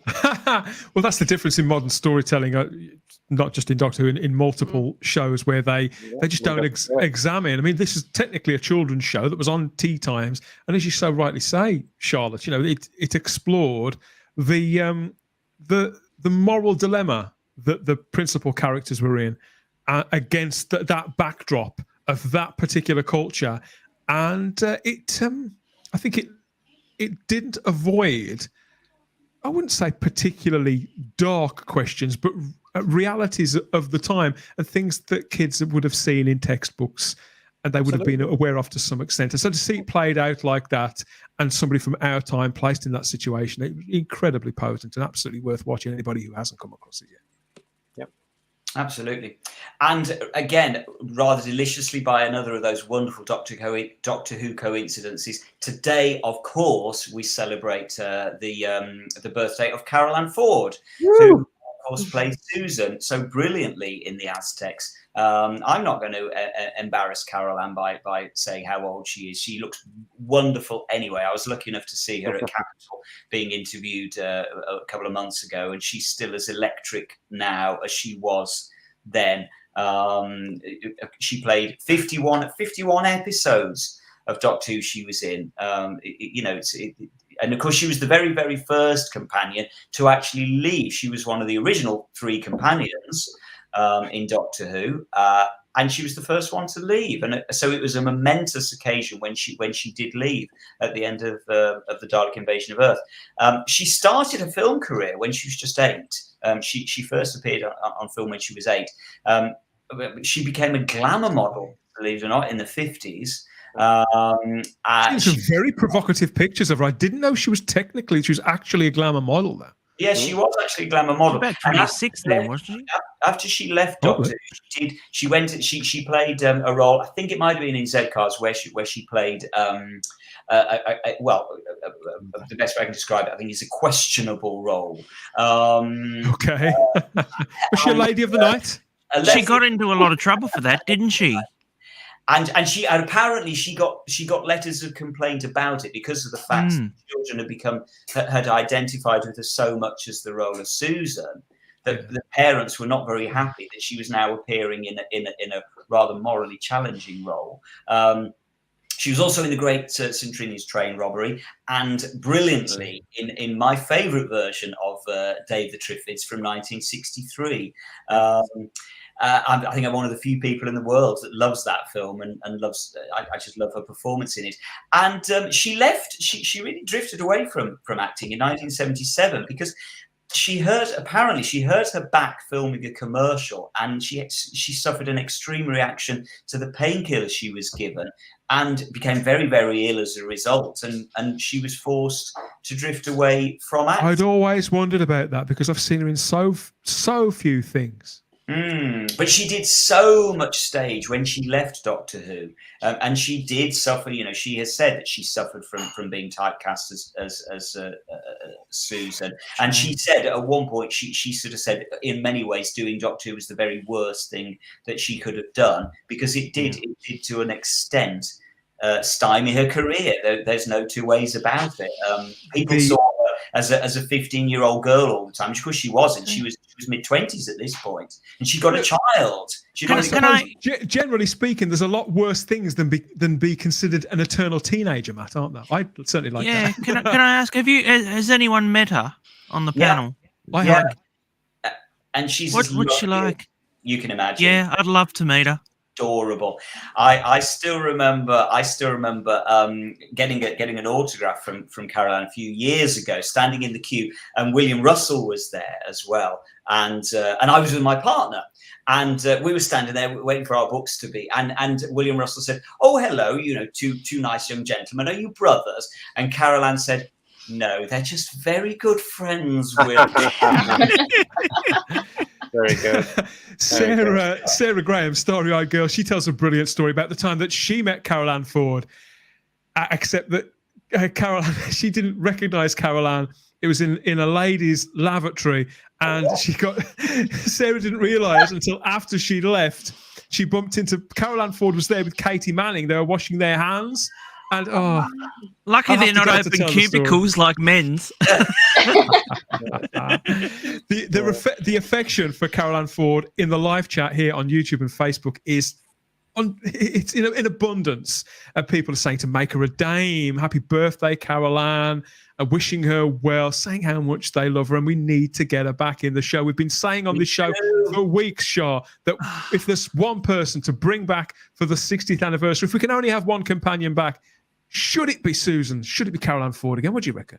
Oh, absolutely. I mean, Game Closet Retro says she would have been brilliant with Capaldi, and she absolutely would, in my opinion. I think those two would just bounce off each other so well. I would love to see her back. It is such a shame that she's not acting anymore, but I've got a feeling if they said to her, just do one, she might just say yes. I would love that to be the case, yeah. I love the fact that the original version of Susan was more alien, and even though she had to tone it down and everything, she still comes across as alien, from not of this world. She's and got such an unusual look, hasn't she, Matt, as well? She's got the big dark eyes, very piercing. Her voice as well. I've seen her in other things, other movies, and I've seen her in The Likely Lads, other TV shows in the 70s, and she still seems like somebody who I won't necessarily say who's eccentric as such, but she's just got this star quality about her. She's obviously very attractive. Presence. I think it's fair to say she is eccentric to an extent. Yeah, I think she was perfectly cast as. No, you disagreeing, JT? Oh, I think eccentric is kind. I mean, she's Fruit Loop. Really? I mean, I've seen Caroline and Katie in the same room, and please. Please, I mean, I had to turn to drink. I mean, please.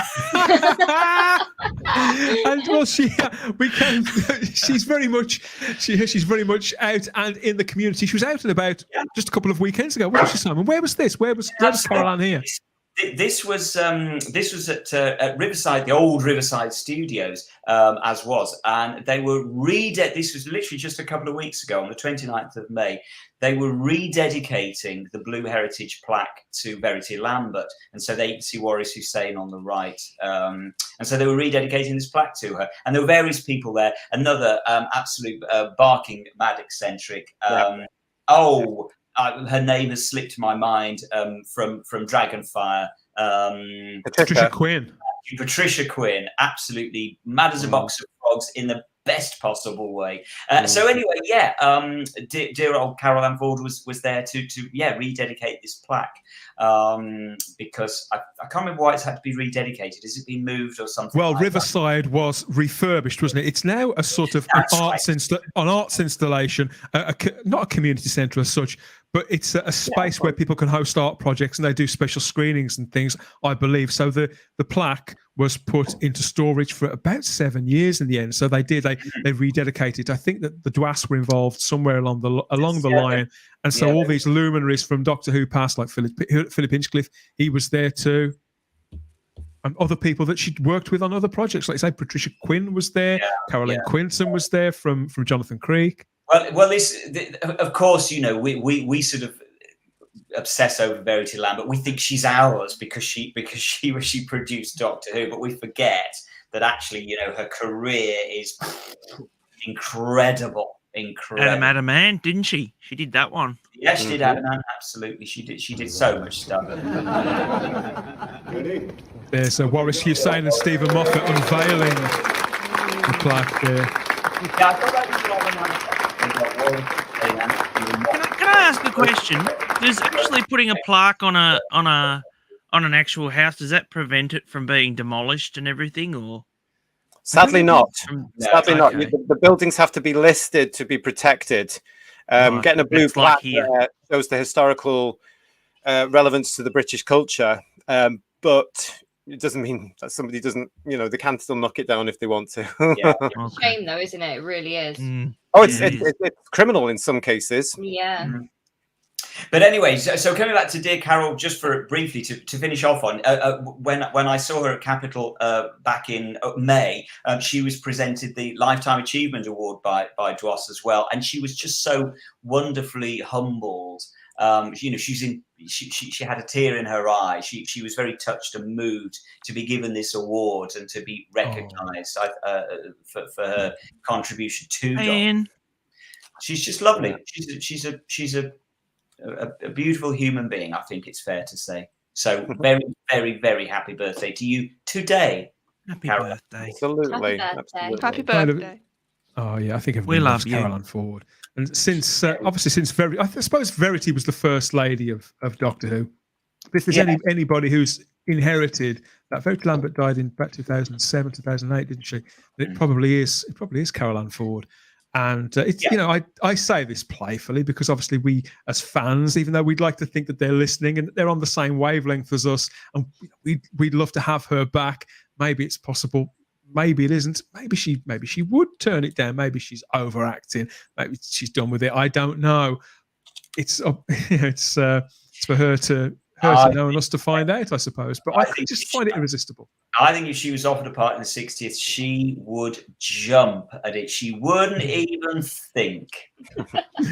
Thanks as always, Simon, for putting together that selection from that treasure tome, the Doctor Who Diary. We're going to head back now to the main console room and see what's going on. Actually, we've got another destination to go to, but thank you, everybody. I know you love this segment, so let us know what you'd like to see or hear more of, and don't forget to also put your birthday greetings and favourite Caroline Ford moments here in the comment section. We've got a comment section full of lively debate virtually on the weekly, so keep that coming. We love the engagement, and don't forget to like the video, subscribe to the channel, and hit the cloister bell so you get all the notifications. Thanks again, Simon.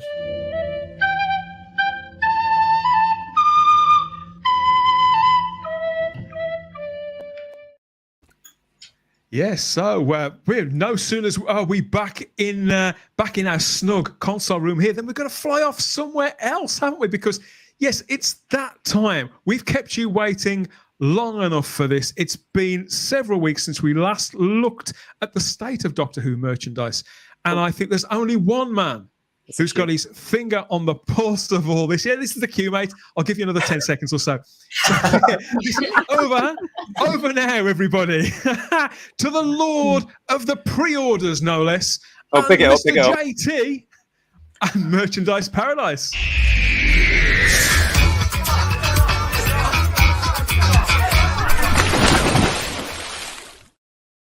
It's not camp, is it? It's not camp at all. Absolutely not. Yeah, so here we are, Merchandise Paradise back. It's a very slow time for merchandise based bookers, as you know, and we're going to pick up from the last series where ages and ages and ages ago, I think it was the beginning of the year, we showed you the holding card for the Doctor Who official annual 2023. There it is in all its glory. Sort of, yeah. It's unforgettable, isn't it? Yeah, you can sort of, there goes the wave there. Nobody's interested in that at all. But that cover, we're going to say this. Now, bearing in mind, as we all know, this is the official annual 2023. It's supposed to be celebrating the big diamond jubilee of the 60th anniversary. And this week they have announced the official cover. So that has morphed into this. There you go. That's a bit better. Is it? I have to say, who else? Put your hands up, Facebook. Who else? Artworks are just so old. They're years old. Yeah, I'm so sick of the artwork. I'm with Simon there. I'm just so sick of that artwork. Who else is sick and tired of these pictures? It is better, to be clear. Because they're the only photos. They only got the real. They're the only ones that match all together. With Doctor number. I don't know, and the other one is we wish we didn't know. You know. Yeah. I'm going to put my hand up slightly, and I am tired of seeing these digital paintings now. I thought they were beautiful when they were first unveiled in 2018, 2019. They look like that new app that's just been released. You know, those ones that make you look like a cartoon character. They do. We've seen them on everything, multiple calendars now, posters and artworks. Over familiarity. I think this cover, for me, JT, this is a step up, and at least it's kind of well designed. And don't think anybody out there that the placement of these Doctors is anywhere near at random. You think about where your eye is drawn. Who are they framing there as the Doctor of the time, and which is the actor, which is the Doctor that you notice at the very, very last? There was no Doctor at all on the last cover to the 2022 annual, was there, JT? There wasn't, no. And I don't like this cover at all. I think those pictures are dull, boring now. I'm over it. I do not like the idea of what I would say 3 non-Doctors are on that cover. I agree. Yep. They are not part of the 60th anniversary at all, and I don't think they should be there. Certainly, the War Doctor and the Joe Martin Doctor should not 100% be there. They're not Doctors. They're they're cameo roles as Doctors. They're definitely not Doctors. True. Yeah. People in the live chat aren't impressed either. What do you think, Shah? Are you a big merchandise collector? I think that's better than what they had before. That was just the holding. That was just the holding thing for the market to start ordering the book, because they start ordering in January. Okay, yeah. I mean, but that doesn't mean that puts this on a high pedestal at all. No. I too. I mean, I've literally got my posters there, and it is exactly what's on there. And you're completely right. It is the same old thing. I would love something just a little bit different. Yeah. There's way more. There's better images of each Doctor. Yeah. Arguably, whether you believe them to be Doctors or not, that's of course your own opinion. Yeah. That they could use. Yeah. Well, this is retailing currently. The recommended retail price in the United Kingdom is $8.99. As usual, it's not cheap. No, it's not too bad. Yeah, it's gone up a little bit from what it was, but it's written as usual and edited by Paul Lang, who's done the previous immediate editions as well. Before anybody asks, the reason that Shooty isn't there is because this was written and all signed and sealed, delivered before he was cast. So this would have been at the beginning of the year. However, it is the annual 2023. Shooty isn't due to make his first television appearance until the very end of the year, or indeed into 2024. So next year, let's see what they come up with to celebrate a brand new Doctor and a brand new version of the show. Because again, this was all signed, sealed, and delivered right before the beginning of this year, and Bad Wolf and the BBC studios really taking over. I do have the feeling, though, that it will refer to all the stuff that's gone on in the Chibnall era. So if you are not prepared to spend $8.99, or you can actually pre-order it now on Amazon and in certain places for £7.37p, then wait until the new year, because I have seen these things in the past. I've said many times before, for £1 in Tesco or Sainsbury's or Morrison's, if they stock it, because I noticed last year a lot of the supermarkets didn't bother with the Doctor Who annual. I mean, if I'm being kind, as somebody who works, obviously people know I work in publishing and graphic design, I do appreciate the fact that we have a diamond that least slightly evocative of the diamond logo from the 70s. There in the center. That's the nicest thing I can think to say about it, because I have to agree with what everybody has said here. There should have been another way. This really isn't good enough, and I think a return of the classic branding on this too. It might have been a nice time. I don't want to go. We know how we all feel about that particular. I miss the annuals of old where you had illustrated covers, though. So especially from the Hartnell and the Troughton era, and some of the Pertwees, where you had that lovely artistic impression of the Doctor in action on something. We've relied on photographic stuff now for a long, long time. I think it's time that they juiced it up a bit and gave us something different for the future. I think you could get that for the next one, because you would guess Shooty's probably going to be front and center for the next one, and you can have just a single Doctor doing something to be your cover. So I think possibly maybe give this one a miss, maybe, and see what next year. It's terrible, isn't it? Because I know that Paul Lang's very proud of these annuals. He spends a lot of time, and apparently the last one was actually quite creative.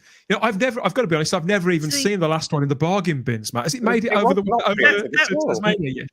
Not at all. Not at all. Those annuals have not been over here since the Christopher Eccleston one that they released his year. They just annuals aren't a thing over here. They aren't. Oh, right. And so I was very lucky a long time ago to get a Colin Baker one, and I was chuffed by that because it was actually merchandise for Doctor Who. This is 85. So yeah, no, those sort of things. But this cover and that sort of screams more of an omnibus more than an actual annual, because you know that when you're going to open it, you're going to find that you're going to have Doctors missing from there. You're thinking, oh, this is going to include every Doctor a story or something. Yeah, very good point. And because it's old artwork too, Matt. Because it's old artwork that they've pulled in, I can see exactly why you would think that. Yeah. It just doesn't. It just doesn't scream like an actual proper annual to me for that particular. People don't like it in the live chat either, Matt. Nobody's going to be pulling the trigger on this early doors. I think most people may even pass on the old 50p bargain bin later on. Cheer us up, JT. There must be something nice coming our way. Well, there is, and available now to pre-order. It's coming out on the August the 26th. It's the latest in the Demon Records vinyl collection. Now, this is a box set of the Sensorites. Look at that. Isn't that gorgeous? This is 3 140-gram marble-style vinyl discs narrated by William Russell, and this is the story itself. It's retailing at $74.99, available now, and it's glass of water for Simon. Because I'll tell you what this is. This is an embossed, frameable art print which accompanies the coloured vinyl LPs, presented in individual pockets, which, when placed in order, reveal a double-side composite illustration. An accompanying booklet supplies cast and credits and inner bags featuring complete episode billings. So on LP1, you've got episode 1 and 2. LP2, you've got episode 3 and 4. And that's why. So as I say, it's Ian, William as Ian narrating. And I think it looks gorgeous. And if you're collecting these, it's the latest in a long line. Well, that's what I call artwork, as opposed to what we saw before. Right, yeah. So, I think if pricey there. the price tag is incredible, isn't it, Shah? But as you say, I mean, if we can look at them, at least we get to look at the JPEGs.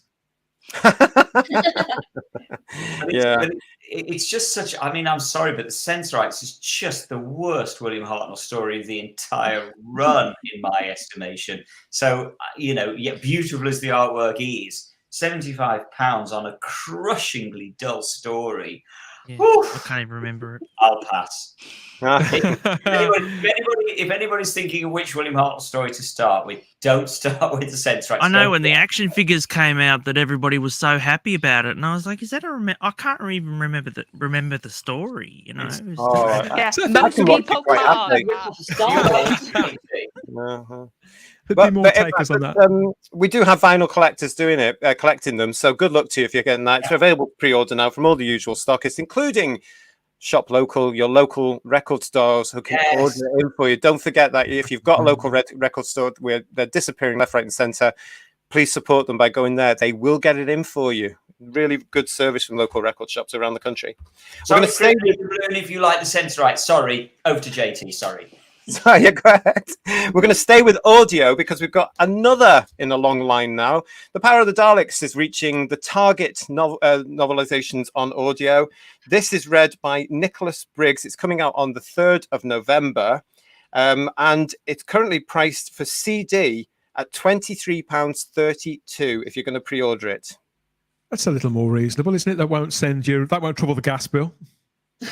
Well, you don't know yet. We haven't had it. This is a beautiful cover. This is Alistair Pearson again, isn't it, JT? It is, yeah, and it's cleaned up beautifully, and I think it looks gorgeous. And I said to Dan earlier this week, and I've said it before on the show, I really wish I'd started collecting these Target novels on audio because apparently they're brilliant. They are really, really good, apparently. And damn it, the majority of them are now out of print.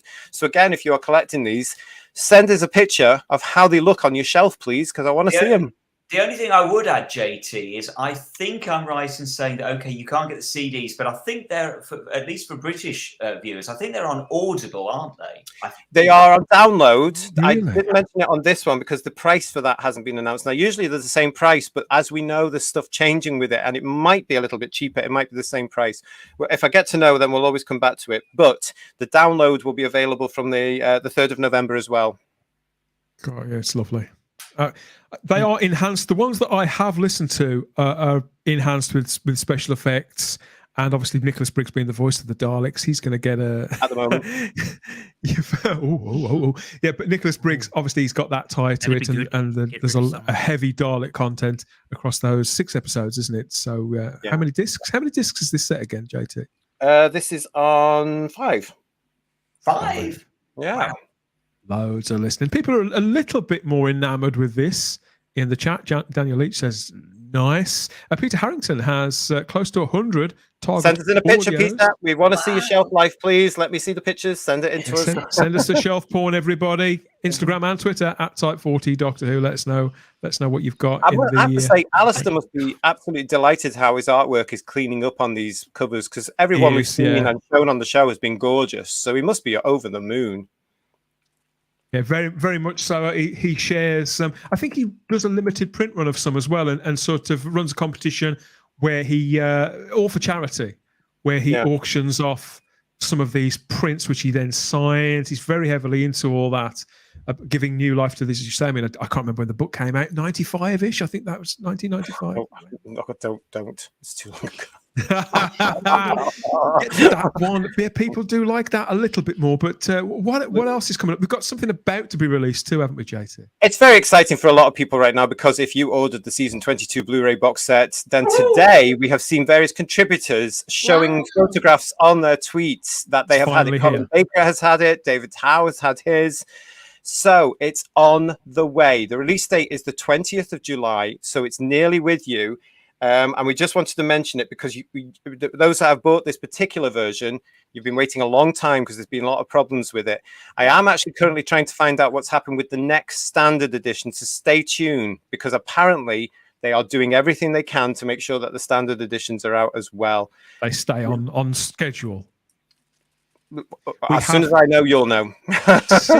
since Easter, because obviously they had the screening at the BFI, didn't they? They screened, which story was it they screened? Revelation of the Daleks? Revelation of the Daleks, yeah. Yeah, so since then, obviously, there's been various rumours about it. And obviously on Type 40, we know people, friends of the show, work on this range. We don't probe them for answers on it. But, of course, it was never given a proper release date, was it? And people have been asking us in the live chat on Facebook and YouTube every single week that we've been on, have you heard a release date for this set yet? What's going on with season 22? So to have it finally arriving.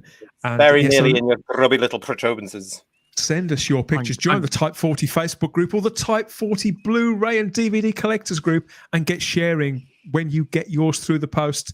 I got an email from Amazon because I've got mine on pre-order and it says it's not coming out till September here in Oz. So, little bit of a wait. Do you buy the Blu-ray set, Shard? No, I'll be honest, I don't, and Or it's your not. BritBox? It's not out of not wanting to. It's morely just again, it's education and you know, really getting into different stories. But no, I don't. I much rather watch everything on BritBox. I'm one of those kind of girls. Not that I'm endorsing it really. Yeah, but, yeah. That's where I'm getting all of my. BritBox is very popular. from. Yeah. Good. Okay. It's a handsome set, JT. A handsome set. Yeah, it's lovely. Yes, it is, and keep with it, everybody. It says on the way you're going to get it very soon. Right, we're now going to move back into the book world, and we're going to revisit something we visited last time round. So last time round, we showed you the holding covers for several Doctor Who BBC Target books that are due. These are the covers for them. The Eaters of Light and the Fires of Pompeii, as you can see there, are both going to be released on the 14th of July this year. They are $7.99 each. So again, if you are actually purchasing this new range of Doctor Who Target books, good luck to you. Well done. I have to tell you that the Zygon Invasion, which we publicized at the beginning of the year, has now been put back to next year. So don't be looking for it. If you've got pre-orders, I would imagine that will be honored. But it's not going to be until spring next year, because they are bringing out several more next year, including some alleged special ones for the 60th anniversary year. Don't know any more than that. James Harness is actually writing that himself. He's a very busy writer, isn't he? Yes, absolutely, and I just don't think it's coming on time properly. So it'll be next year, and that's happened. That used to happen in some of the original Target books. So that's quite a nice little sort of parallel. However, the ones that some of us are very, very interested in are the next two, which are the rewrites by David Fisher himself of the Stones of Blood and the Androids of Tara. There's your covers for them. Again, if you've got them on pre-order, they come out on the same day, 14th of July. Again, by Andrew Dry. Yep, we complain about this. I mean, they're very eye-catching. Obviously, we've complained a little, though, the fact that we are stuck in this groove where everybody is trying to recreate the style of the late Chris Achilleos, Simon. Yeah, it's still really it really cheeses me off. I really want these books, by the way. They're beautiful. I'm really looking forward to reading them because I love those two particular stories, and I love David Fisher as a writer. But not only is it it's just ripping off Chris Achilleos. It's poor. I'm sorry that it's not good. The color palette is spectacularly dull and uninspiring. The artwork, I'm really sorry. I can't be positive about these. It's lazy. I agree. That's not good. It just looks like they've got photographs and they've put that's what they've done. It's obvious. These are just chucked through some filter and then put together as a montage. It's lazy. It's not good. And obviously, we know too, don't we, Simon? We spoke to Chris Achilleos at some length about this, and whilst he was respectful in his comments, he didn't really appreciate the fact that people were aping his style and without actually commissioning him. Exactly. If you're going to ape the style, go back to the master, and if the person that you are aping, you have to go back to them and ask them to do the job, or something different, and use your brain and come up with something. I think that's what Chris probably would have. I mean, I don't wish to speak for him, but I get the impression from how he spoke when we interviewed him was that he would much rather that a brand new talent came in and provided these covers as the range moves forward. He'd probably appreciate the pink TARDIS there at the bottom. That was very Chris. Yeah, but it is very samey, isn't it? I mean, I know it's supposed to be a homage, but I don't think it is, because I think it does miss a point. And we've said it before, and we've just alluded to it there. There is so much talent going around there, and some of the fan art for the Stones of Blood and Androids of Tara is gorgeous. I have seen better. I'm sorry to Anthony Dry. We sound very down on this, but I know you're only doing what studios are telling you. He would have been given a brief, wouldn't he, from his client? Yeah, but it must be quite restrictive for him. He's probably a brilliant artist and can come up with something really good and unusual. So I'm not. You know the term struggling artist. It's like every artist struggles. It doesn't matter how well they're known. They don't make as much money as what you think. They may be famous. Achilleos. You may think that he was well off and everything like that, but every artist has to try and make a living. It doesn't matter. You just don't make. as much money as what people think that they do. You know, he doesn't make money off every book that they sell. You know, that sort of thing. Sometimes it's just a one-off payment, and then you have to move on to the next thing. You know. Speaking of moving on, we better move on because we're very nearly at our 2-hour time. It's 10 to 10. I know we've got a discussion to go, so we'll move on there. I just want to let you know that they are $7.99 per book for the Target books from BBC, and they're all available on CD, and they are confirmed at £24 each, but I'm sure you'll be able to find them a little bit cheaper. And also, of course, you can get the downloads, which will be nearer the time. One last thing for Merchandise Paradise today. From Barnaby Edwards and David Bushman comes this: The World of Demons, the Villains of Doctor Who, which we thought was really good for the chat we're supposed to be getting into now. This is available on November the 8th. It's available to pre-order now. It's £16.71.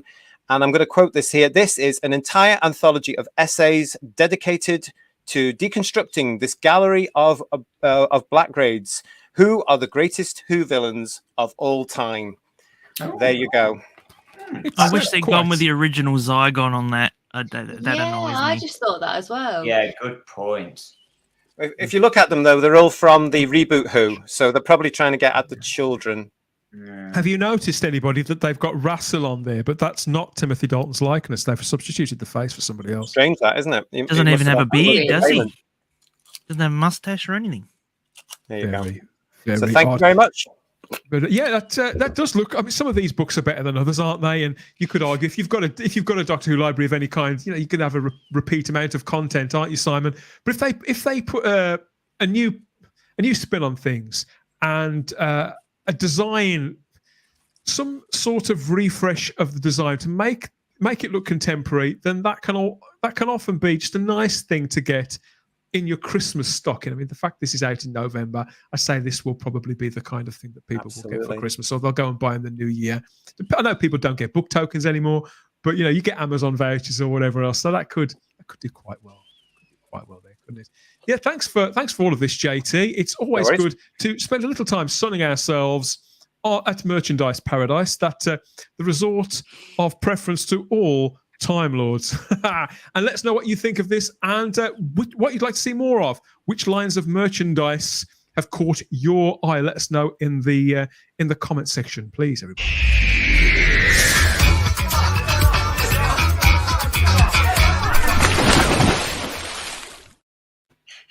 That's brilliant. You like that too? Yeah. I like that. Yeah, so just to come back earlier on in the show, we asked you, didn't we? We were talking about Doctor Who villains. We've got this brand new Doctor Who villain, sort of brand new, certainly a new actor, Neil Patrick Harris. Looks like he's going to be playing the Toymaker, maybe, on Doctor Who. A very impressive figure in that dinner jacket, wasn't it? And top hat and all that kind of thing. People seem to love those pictures. But he's going to join a long line of Doctor Who villains, those sort of more humanoid factors in a Doctor Who adventure that come in and stir things up and bring stakes to a story and square up to the Doctor. And he's got to sort of take them down, hasn't he? Just like Batman has got the Rogues Gallery and all the superheroes, come to think of it, have got their own sort of cluster of villains, haven't they? The Doctor's kind of got them too, even if they don't make quite the amount of comebacks that comic book villains do. Some of their characteristics, shall we say, and some of their MOs are fairly similar. But what is it, do you think, is an essential quality in a Doctor Who villain, Matt? Which kind of villains do you enjoy the most? You know, when you pose this question, I went straight to one particular villain, and I love him so much. He only made one appearance in a story, and that was Seeds of Doom, and it was the villain Arnold Keeler. Oh, and do you mean the guy? Do you mean the main guy? The main? Yeah, the one that he wasn't after world domination or anything like that. He had the money. He was sort of like Bruce Wayne, but he just wanted to sort of just he was more interested in sort of like moving on from his I don't know how to explain. He was a James Bond villain. Yeah, but not only that, but like he wasn't after anything in particular. He was. You mean he wasn't after world domination for himself? He had his own collection, an agenda of his own.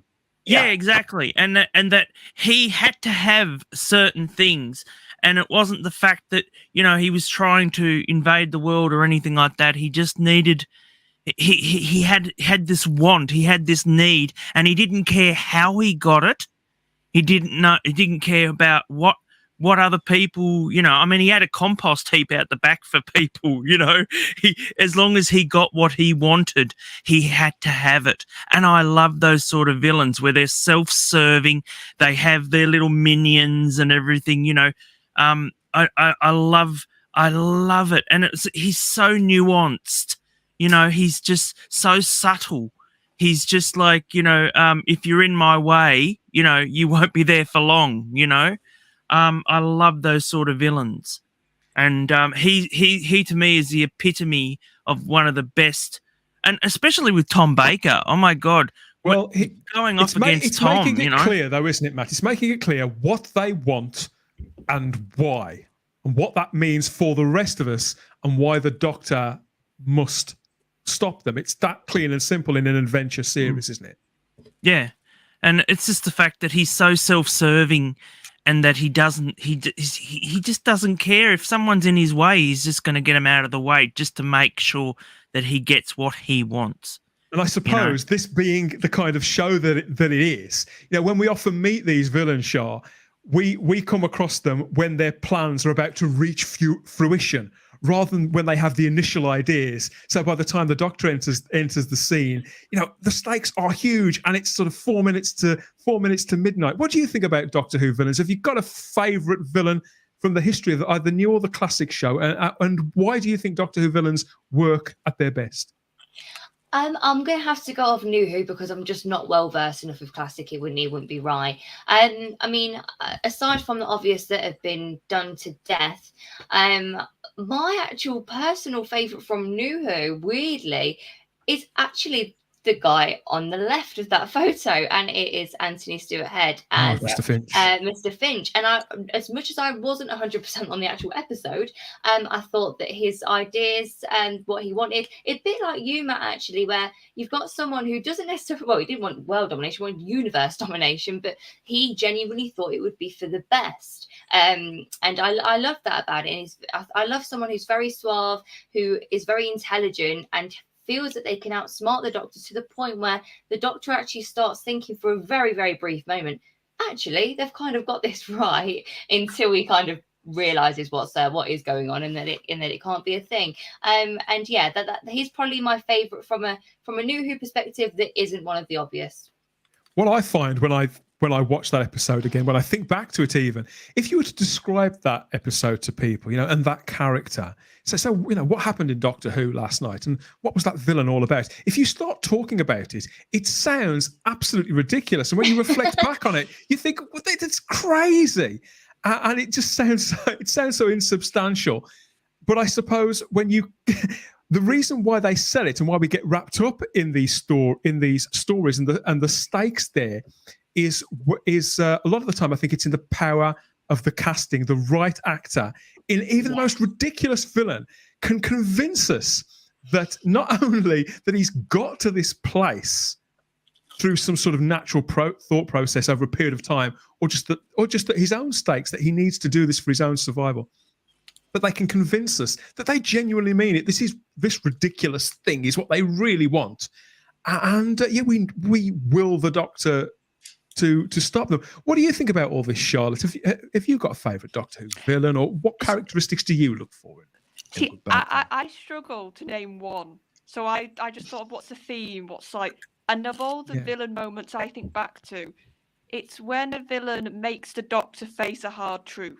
It's when a villain actually goes a bit more personal, sort of digs a bit deeper. And the moment that really made me crystallize almost is in Davros with the 10th Doctor, and that scene in the series 4 finale when he's got him captured and he starts to talk about, you hate violence, you always go on about how bad it is. It's also psychological, isn't it? Yeah, so he's doing that speech, and you think, oh, he's sort of got a point, but then it's just that moment of then all the companions with a weapon on screen, and it just rings true. And Tennant's face, and you just think, do you know sinks, what? Doesn't it? It's for all the adventure, for all the fun, for all the things we want to think about. Actually, it hardens you to be with the Doctor. It makes you a different person, and I think Davros was speaking to that. And I think you just need to, and also the Dream Lord that Geeky talked about, that had a similar vibe of him having certain lines that you could tell, yeah, he's really like digging the sore spot here. He's really, so because we understood by the end of it, this is the Doctor basically hating himself and talking about what he doesn't like about himself. So, like I said, a bit more psychological, more with the Doctor, and a bit more of putting the mirror up and sort of having the Doctor go, oh God, actually, I can be horrible and I can actually do bad things when I'm not. It's funny you mention. It's funny you mentioned the Dream Lord. I always forget that actor's name. Is it Toby? Yeah. Yeah, Toby something. I can never remember his name. But thinking about him, he's so unusual looking. He's got that big forehead, hasn't he? And those piercing eyes. And I noticed, Simon, how when you think about Doctor Who villains, the males, they're either very, very handsome and very urbane. Anthony Head's a prime example, very striking man. Or they look like the Dream Lord. They look slightly unusual. Well, I won't say grotesque, that's unkind, but idiosyncratic, I suppose, is the phrase. Where do you stand on Doctor Who villains? What do you think makes the best kind of Doctor Who? I think there's sort of one thing and that just ties them all together, and one quality that every single Doctor Who villain has, I think, and that's campness. Every single Doctor Who villain is as camp as a row of tents at Christmas. I mean, look at all of the ones that we're looking at on screen at the moment. The Celestial Toymaker that we've talked about earlier, not just the original one, but Neil Patrick Harris as well. The Rani, Count Scarleone from City of Death, Harrison Chase that Matt mentioned, Mr. Finch that Shah mentioned. He is quite Andra, every single one of them is just as camp as Butlins. And to me, that's what I like about it. I mean, I suppose in the same way, James Bond villains are also as camp as Christmas, as are probably. That's probably fair. Yeah, as are probably, I would say, the villains in the original Batman TV series. So not all villains are. If you look at more up to date Marvel universe stuff, it's not. It doesn't have the same degree of campness. But Doctor, I defy anybody. Please in the chat tell me one Doctor Who villain that isn't camp. See, my initial reaction was because I don't think. Maybe I'm kidding myself. I don't think I've got a camp sensibility, JT. And I thought that when Simon said that, I thought, no, not all of them. But the more I think about it, has he got a point? Try and name one. It depends how you're defining camp, because camp to me is yo bitch motherfucker. And that's very much the world I come from. And the campness around me. So it depends on how you're defining that. So Simon must be looking at the word camp from a different viewpoint than I will be, obviously, naturally. I don't think that's what makes a superb villain, whether it be Doctor Who or anything else, for me, is realism. That has to come from the writing. It has to come from the actor. It has to come from the director. I think we've been extremely lucky, especially in the original 26-year run, where it was continuous. No question about it up until the late days. It was coming back the year after. You had to be creative. You had to be on the ball. You had to churn this stuff out right. Yeah. And the actors that were there were all doing this for the kids, as they would normally say, but they were bringing a sensibility into this sort of stuff. The majority of them, we won't talk about the Horns of Nimon, but, it was a real case of they believed in what the villain was doing. So again, they looked at the script and they would, I think the magic of the actor when you're playing this villain, of any villain, to make it good, is to understand where that villain's coming from. And I can't remember who it was that once said, I can't remember who it was. They were playing a baddie in Doctor Who, and they came and said, well, actually, from his point of view, he's right. It's everybody else around him that's wrong. And I thought that was brilliant. Yeah. That's the way to approach a villain. What's that line? And who says it? The Doctor's evil is my good. It's the Black Guardian, isn't it, Simon? It's the Black Guardian in Mordrin Undead. No. It's I could be wrong. I thought that was no. It's Black Guardian. The Black Guardian. The Doctor's evil is my good. He says it's Furlough. Yeah. I want to thank everybody in the live chat here who has who's filled in the blank there for me. Toby Jones played the Dream Lord there, so memorably in Amy's Choice. I've seen him in so many things, and I feel terrible I forgot his name. People are name checking villains like Sutek. And yeah, it's Nerdaholics who said your evil is my good. That was Sutek.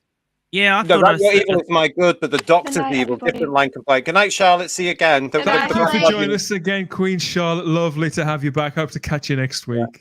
The Black Guardian also said it, so we're right on that point. Yeah, but again, the point about Sutek was it was only the voice, and there's Gabrielle's ability as an actor to bring a villainous out, because all you ever see is the voice. All you ever hear, rather, is the voice.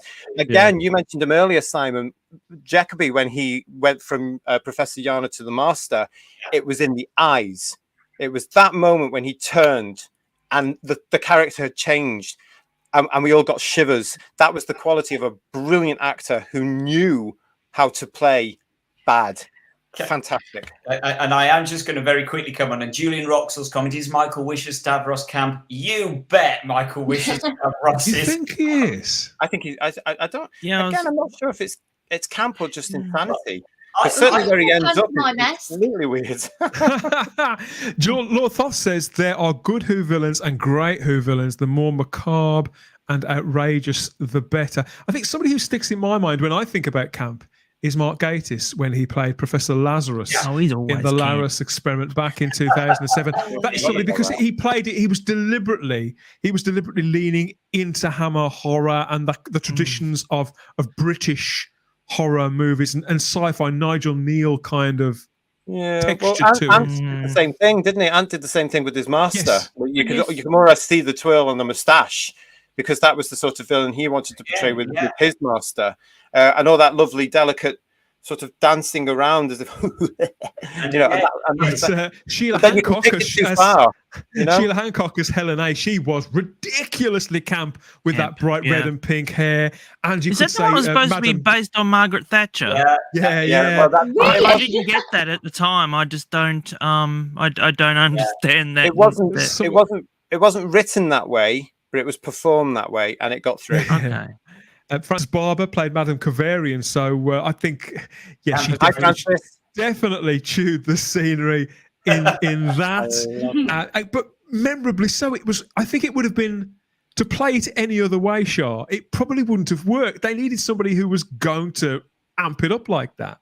Yeah, I 100% agree with that. I think that like you said, if you're going to have a character like that, I don't necessarily see them as camp. I think I'm with JT in terms of what I see as camp.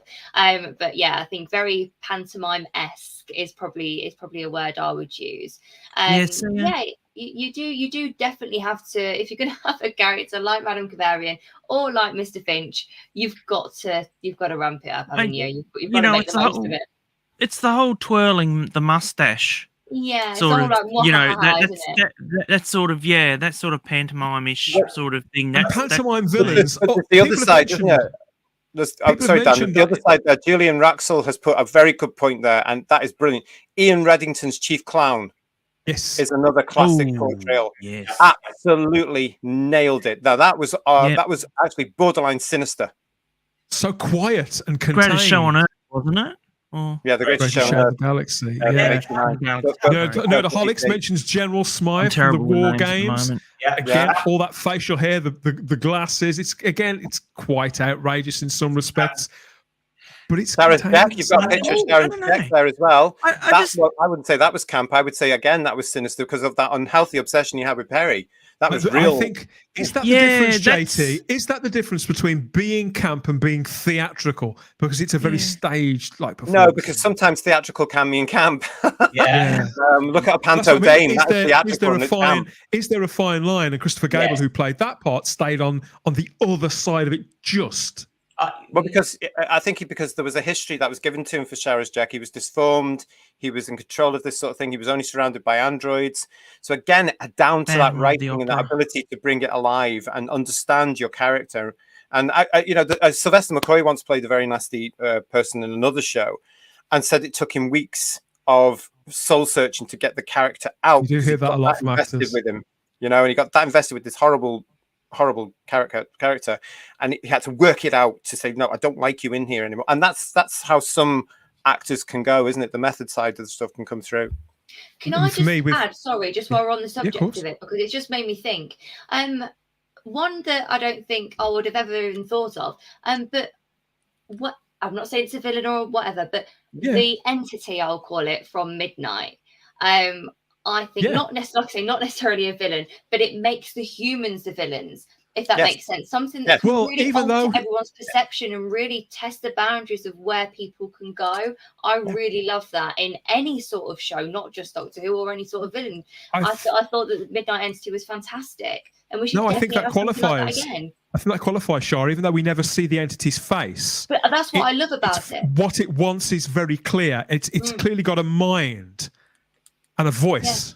Yeah. And but like I said, that's what I actually love about it. And I think that's probably why it's, in my opinion, one of the most scariest new Doctor Who episodes that I really enjoyed. And every rewatch, I still love.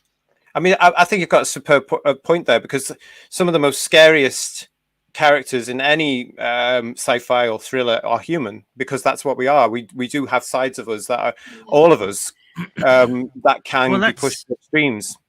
That's why I like Chase so much, was the fact, and not Killer, by the way, it was Chase, that it was just the fact that he was so willing to do what he believed he was in the right, and that, but not only that, but he felt like he was protecting the planet rather than trying to destroy it, which is what so many villains want to do. He wanted to preserve what he believed was the rightful king of the planet, which was botanical plants. Yeah. And I think one of the other qualities that actually Harrison Chase brings to it, and this is one of the great qualities I think of a great Doctor Who villain, is underplaying. And you can see it with somebody such as Scarleone from City of Death, or we've mentioned Sharaz Chek from Androzani. It's very much underplaying it, and interestingly, I think Matthew Pounder has mentioned that Sharaz Chek was very Bowie. Well, interestingly, they wanted to cast Bowie as Sharaz Chek. It was written with him in mind, wasn't it? Yeah, Graham Harper wanted to cast Bowie, and it's a very underplayed performance. So it's not surprising that actually it is a very Bowie performance. Very popular choice in the chat, as is Scaroth, the last of the Jaggeroth from City of Death. Yeah. Very camp, I think it's fair to say. But lots of people do agree with the Midnight pick there, Shah, of the entity too, and that Midnight, says Peter Harrington, Midnight is a possession job, fab story, fear the unseen, says Nerdaholics, JT. Yeah, this is what the beauty of Doctor Who, in that you can have all these various villains, and we're not talking monsters, we're talking villains, and it is down to the writing and it is down to the actor. I mean, no other show really captures what Doctor Who has managed to be able to do, especially in its original 26-year run, in that, the villains can be horrendously camp, Hans of Neimon. They can be very sinister. They can be overplayed, all these wonderful things. And when you're talking about somebody like Harrison Chase, Tony's portrayal on that, when you watch it today, if you go and watch The Seat of Doom today, it's actually even more relevant and frightening today, in the sense, because we've now got people gluing themselves to motorways here because of that obsessive belief that he had. And that's, I always think sometimes the villains that tend to go... I never looked at it like that, JT, but I see exactly what you mean. Yeah, I mean, some of those, you can believe that because, there are people like that. If they are losing their marbles slightly and the obsession's taken over and they've lost the focus on... Yeah. I find that on that path Some towards people a place can get over obsessed. We've got a comment here from Mark Milford. From Mark Milford, Matt, who says that a villain that's a victim of circumstances, or one whose predicament you can empathise with, is palpable. He mentions the Professor Kettlewell and the K1 robot and Miss Winters in that. But that comment does lead me on to my... I say I can't land on one in particular. Like Charlotte, I find it very difficult to pick, but I'm going to have to mention, because I think Sharaz Chek is a perfect example. In many ways, could say he's the ultimate Doctor Who villain, really, even above somebody like the Master. Because I think not just Sharaz Jek, because there's numerous Doctor Who villains that do share this quality, but the idea that us as viewers, as you said, JT, he was deformed, and you can empathise with him. Why? You can sympathise, you can empathise. That had that happened to any one of us, how would that transform us? What would it do to our mind as well as our body? Mm-hmm. And we sympathise and we recognise that base hunger that he had for revenge, and that need to balance the scales with the other character in that. Morgus, you could say that Morgus, that story's got two villains. Morgus is as bad, probably worse. And the Doctor sort of the Doctor gets sort of caught in the middle of that, and the Doctor hasn't. It's not that he hasn't got any compassion, but he looks at the situation, and it's where Jek's plan will ultimately take him, and what that will mean for somebody close to him, which means that he simply has to get involved. He has to get his hands dirty, get stuck in. So that's a question of values as well as actions. But a lot of Doctor Who villains too, particularly in those old historicals back in the 60s. We talked about the Aztecs earlier on, Simon, and Totoxil, the bad guy in that. Very simplistic character in some respects. But you do get this running through Doctor Who too, where the villains are often sort of totems, really, of a collection of values and rituals and a way of thinking that is now in the past, in humanity's distant past. Yeah, but also I think what you're touching on there as well, which is also, I think, a key to a good villain in any program or film is complexity of character. So you look at something, you look at a character such as, I don't know, Lady Adrasta from Creature from the Pit. She's very one-dimensional. It's just rage. She's just shouting. Whereas, to take the character that you just mentioned there that we talked about earlier, Tlotoxl from the Aztecs, very, very complex character. Sharaz Jek, very, very complex character. There's a lot going on there. There's a lot of nuances. They're not one-dimensional. Interestingly, here is a little factoid for you. Tlotoxl is the only Doctor Who villain that I can think of that never actually gets their comeuppance. He does it. He survives. Yeah, they said that earlier, and it's very true. There was another one that I watched recently in the Pertwee years, and he didn't. Colony in Space, the guy, the main mining director. He was very self-serving and everything, but he didn't get a comeuppance. He just disappeared in the actual end of the story. He pretty much walks off set, and that really annoyed me. Yeah, that really, really annoyed me. You know, I remember watching that episode recently. I've thought of an example of a camp villain. Glitz. Yeah. He's definitely the villain. He's more of an anti-hero, isn't he? I think he's later. He's later when we get familiar with the character, but when we initially meet him, he is in episode 1 of Mysterious Planet, the Travel Time Lord, he's quite serious, but then it changes and he remains camp and comedic right through to Dragonfire. So I would say that. What do you think, Spacebookers? Jack Thursby says there's nothing camp about Harrison Chase playing with his organ in scenes of... don't know what he means by that. Somebody will have to explain that one to me later. Pete Harrington says mostly their empathy has been switched off with Who villains. In some respects. I think it depends on the needs of the story and what we're, with humanity, it depends on what they want us to feel and how long they've got to play with, whether it's 4 or 6 episodes or 45 minutes. The Two Doctors had an empathy, but it was for her own kind. Again, another character, like I put her in the same bracket as Sharaz Jek, played completely differently, yes, but a similar balance. She was very, very campy. I was going to say, who knows how Neil Patrick Harris is going to play the Toymaker? I think we know now, don't we? I think we get an idea about what he's going to do with this one, Shah. Maybe there's going to be no mystery. I think it's going to be fairly camp, and that's fine. It's an anniversary, and nobody mentioned, of course, Doctor Who's ultimate villain. He may be. No, I'm not having that. I'm not having that. No, bless him. But thank you to everybody who's chipped in with that in the live chat, and let us know too in the comments section who haven't we mentioned. What do you love about Doctor Who villains? Give us your top 5 if you're brave enough. And add your thoughts about the Toymaker too, about Neil Patrick Harris, and what do you think he's going to do? It's going to be hilarious if next November it's not the Toymaker. We'll only have ourselves to blame, Shah, after all of this.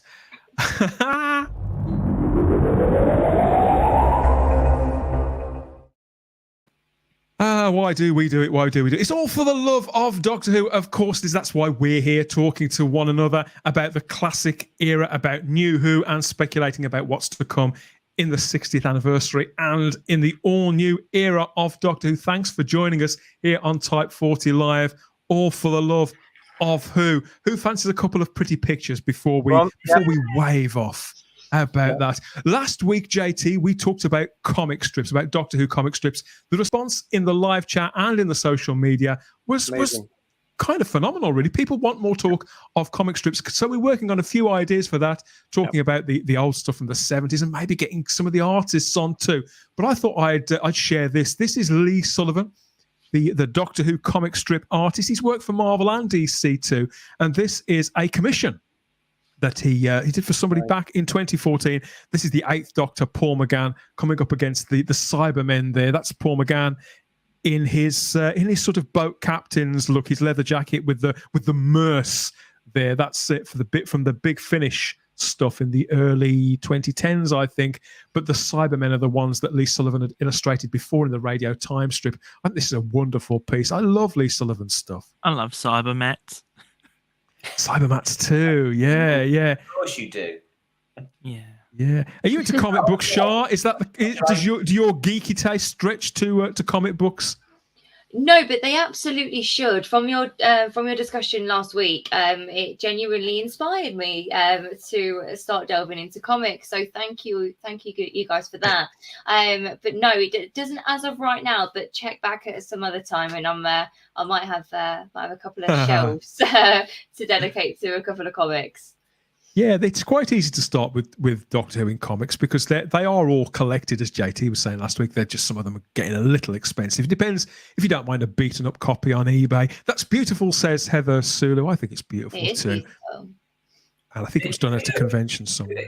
Am I missing something as to who the person is on the right? Am I being thick? No, I think they're the people that are commissioned it and they've had their faces put on the actual characters. I think that's what it must be. Well, it's very good. Yeah, because a lot of people do that, Simon. They like to be actually in the actual show, so that's and how. There's the cyber controller there on the left too. So, cyber controller's domed head with his veins. Absolutely wonderful stuff. I really like that.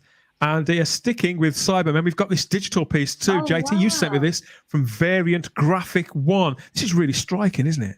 It got me. I love this. I love the colours. I actually love the mystery because although part of it is, as you can see, the cybernetic, my imagination immediately assumes that the other half could be human to keep that horrific thing going. But I just loved it. I thought it was creative. I thought it was interesting, and I like the detail. I'm well done, Variant Graphic. Digital art seems to be getting better all the time, doesn't it, Simon? Some of it really makes us sort of go, wow. And this illustration also matches your jacket. Indeed it does. It's like we don't just throw these shows together, do we? No. I love it. It's a wonderful piece of art. That's the first time I've seen that. I love it. The only thing I would have changed is I would have made the eye on the left-hand side, the cyber eye, as it were. I would have gone the full hog and done it as an Earthshock Cyberman on the left. I think it's a shame that they've sort of changed a few elements. They've blended a few elements there. I mean, the handles there are from more new era Cybermen, aren't they? So I've got a bit of an obsession with Earthshock Cybermen, so I would have gone for that. I watched Revenge of the Cybermen the other night, and I was like, I know people don't like that story, but I was just loving those. I didn't like that when I was in my teens, but I really like it now. I've got a lot of time for that. Yeah. Even with their parts and that falling off, you know. This is very Terminator-ish, isn't it, Matt? Yeah. Oh, yeah. Very much so. I mean, I love the eyeballs. You know, it just goes to show that there's some of them are flesh. You know, there's still flesh in there, and I love that. I've actually redesigned the Cybermen a few times. You know, and there's more flesh. Yeah. So you know, it just goes to show that that they're just not another robot. You know. Yeah. Well, they are in the reboot Who, and that has to change. It must change. Yeah. I'm in Stompers. Complete agreement with you. Even the way I was watching some sort of I don't know, Doctor Who Confidential at some point, and even the way that they're directed is to move uniform and move Yes. as one, and that should never be a thing. I You agree, see them on Sean. Dacian ones, they get pushed out of the way, you know. They're not meant to be these solid robots, and I hate that. Oh, I never thought I'd get wound up with that, but yeah, I'm so I think the ultimate best Cybermen are the ones from the Invasion. They to me, they're all independent. Invasion. Well, that's because that's how they used to act. For me, it's always going to be Earthshock. Just because the look of it and the fact that they are horrific in that. I mean, I remember being 12 years old watching that and being absolutely terrified because of the jaw. But it would be. I know they're very sort of namby-pamby these days because we mustn't scare the kids. But the kids like to watch Doctor Who to be scared. So bring in a little bit of that horror. I started watching it. That's scare them into not watching plastic surgery. That's what I say. Yeah, you don't mind being scared either, Shah. No, I was how old was I? Probably about 10, and my granddad actually told me because he started watching Right from Hartnell. And funnily enough, said, "Oh, it's about this old guy that goes around with a schoolgirl." And my mum was like, "Okay." So that was a bit of a weird one. But he told me about the Unquiet Dead. So, of course, because I wouldn't have been old enough to remember plastic. And he said, I remember so distinctly, he said, I mean, I'm 27 now, so it's quite a while ago, but him saying it made the hairs on his neck stand up. And I remember thinking, because I was really into like scary stuff as a kid, and even now, and I thought, that's what I'm watching. And there we go. And that's how it all started for me. So yeah, I love the scary stuff. Lovely. Scaring kids is not a new thing, and it's not necessarily a bad thing either. And they love it. They still love it to this day. They will still love things that will give them that sense of I have to hide behind the sofa. To refer to the original Cybermen as well that your grandfather would have grown up with, it was so futuristic then, of course. It hadn't happened. Whereas now, of course, everyone's getting implants and bits of plastic attitude and left, right, and centre, Madonna. So, you know, it's a real case of, you know, it's become the norm. So what we've got to do is really, I think, when it comes to the Cybermen or anything else now, is just remind them of the horror of getting all that done and where we're heading in real life. People say that we've become over familiar with the Daleks and they come back too often, and that's probably true. But I think that the Daleks have generally been served quite well by New Who. They haven't done anything too drastic with them, but I think the Cybermen have been diminished. Paradigm Daleks, maybe. Yeah, they managed to swerve. They did manage to swerve that. They managed to they made them out of the garbage or something. Yeah, and afterwards they kind of retconned it. They listened. That's it. They listened and they retconned it. They retooled I won't take that away from it. But with the Cybermen, I think you're right. Everything that all of you have said is right. And the Cybermen, if they are to be brought back, and of course I think they should, then they shouldn't be just as the sort of stompy metallic heavies, really. Of hive mind. That's what they've become on more screen of a at the time. Yeah, the Cybermen. I was just going to say, it always amazes me how they spectacularly misjudged them and got them wrong in their modern series. Absolutely. Still don't know how it happened. And you're completely right, Shara. It's what I've always said. This whole, it's what I call, what was the Elsa Craig, wasn't it? It was Elsa Burke. Sorry, Elsa Burke. I'm sure you're a lovely person and brilliant what you do, but it drove me mad the way you always directed every monster to walk in the same kind of way. It doesn't work. The Cybermen used to be able to hide in the shadows. Remember in the Target book, parents or whoever would always say that, you know, it would, even though it was silver, it would blend into the darkness and just grab you, and they would do that on the show as well, wouldn't they, JT? Particularly in the black and white era, there would be one lone Cyberman tucked away in a corner somewhere, or a sheet would come off it, or something like that. It was kind of similar to the reveals with the Daleks. Mark Milford says here, the fans are doing the best work, just like Type 40 Live. Thank you, Mark. Doctor Who. He said exactly the right thing. Thank you, Mark. Thank you for staying with us this long, because we've gone over time again, but thank you, guys. Yeah. One last picture talking about the fans doing the best work. This is Dionysia again. It's a beautiful piece. I love this show, this style of artwork. This is by Dionysia on Twitter. Picture of Ace there with a few cans of Nitro 9. Just putting out the milk. How beautiful is that? That is magnificent. I have to be honest, I'm not a fan of the Sylvester McCoy years, but that is just magnificent. I'd put that on my wall. I would. Only because it's purple, Simon. We need to have a whole segment dedicated to that jacket, I think, Simon. I'm getting loads of stick over the jacket. It's coming off. That'll be. You're going to bring it. I'd wear it if it purple suited Oh you. no, I don't. No, oh, don't do that. Don't. No, Bring it back for the Christmas party episode, Simon. That's going to be the deal. And sticking with the purple. If you agree, let us know on the social medias, Instagram and Twitter at Type40 Doctor Who. More There he purple is here, again. courtesy of Miss. Oh God. Let us know what you think of everything that we've talked about on this show, of the Doctor Who villains, the legacy of Doctor Who villains, the Rogues Gallery, if you like. Which of the picks from Merchandise Paradise are you going to pre-order? And your birthday greetings too for Carol Ann Ford, the Doctor Who legend. And don't forget, of course, your hopes or fears for what Neil Patrick Harris is going to do in the role of the villain when the 60th anniversary material finally makes it to our screen. Whenever that may be, we've got a while to wait yet until we see David Tennant back in action on screen in however many episodes it all turns out to be. Who knows? I can't wait. It's been great to see the Doctor Who community be so excited this week.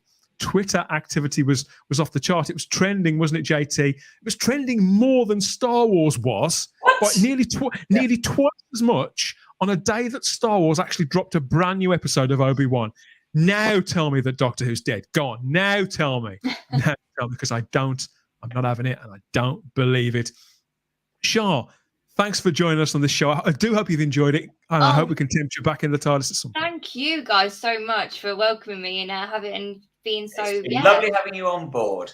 Oh, thank you. Remind people, what's your channel called and what do you do over there? We'll put a link in the show notes. As I said at the start, I'm not 100% sure, but no, my name's Geek Rambles. I talk about Doctor Who mainly. It's a lot of ranking, it's a lot of discussions. It's a lot of getting a drink and just having a chat, really, and just having a good old natter, whether it be good or bad. So yeah, please come and join me over there. I'd love to see you, and thank you again for having me. Is it like loose women?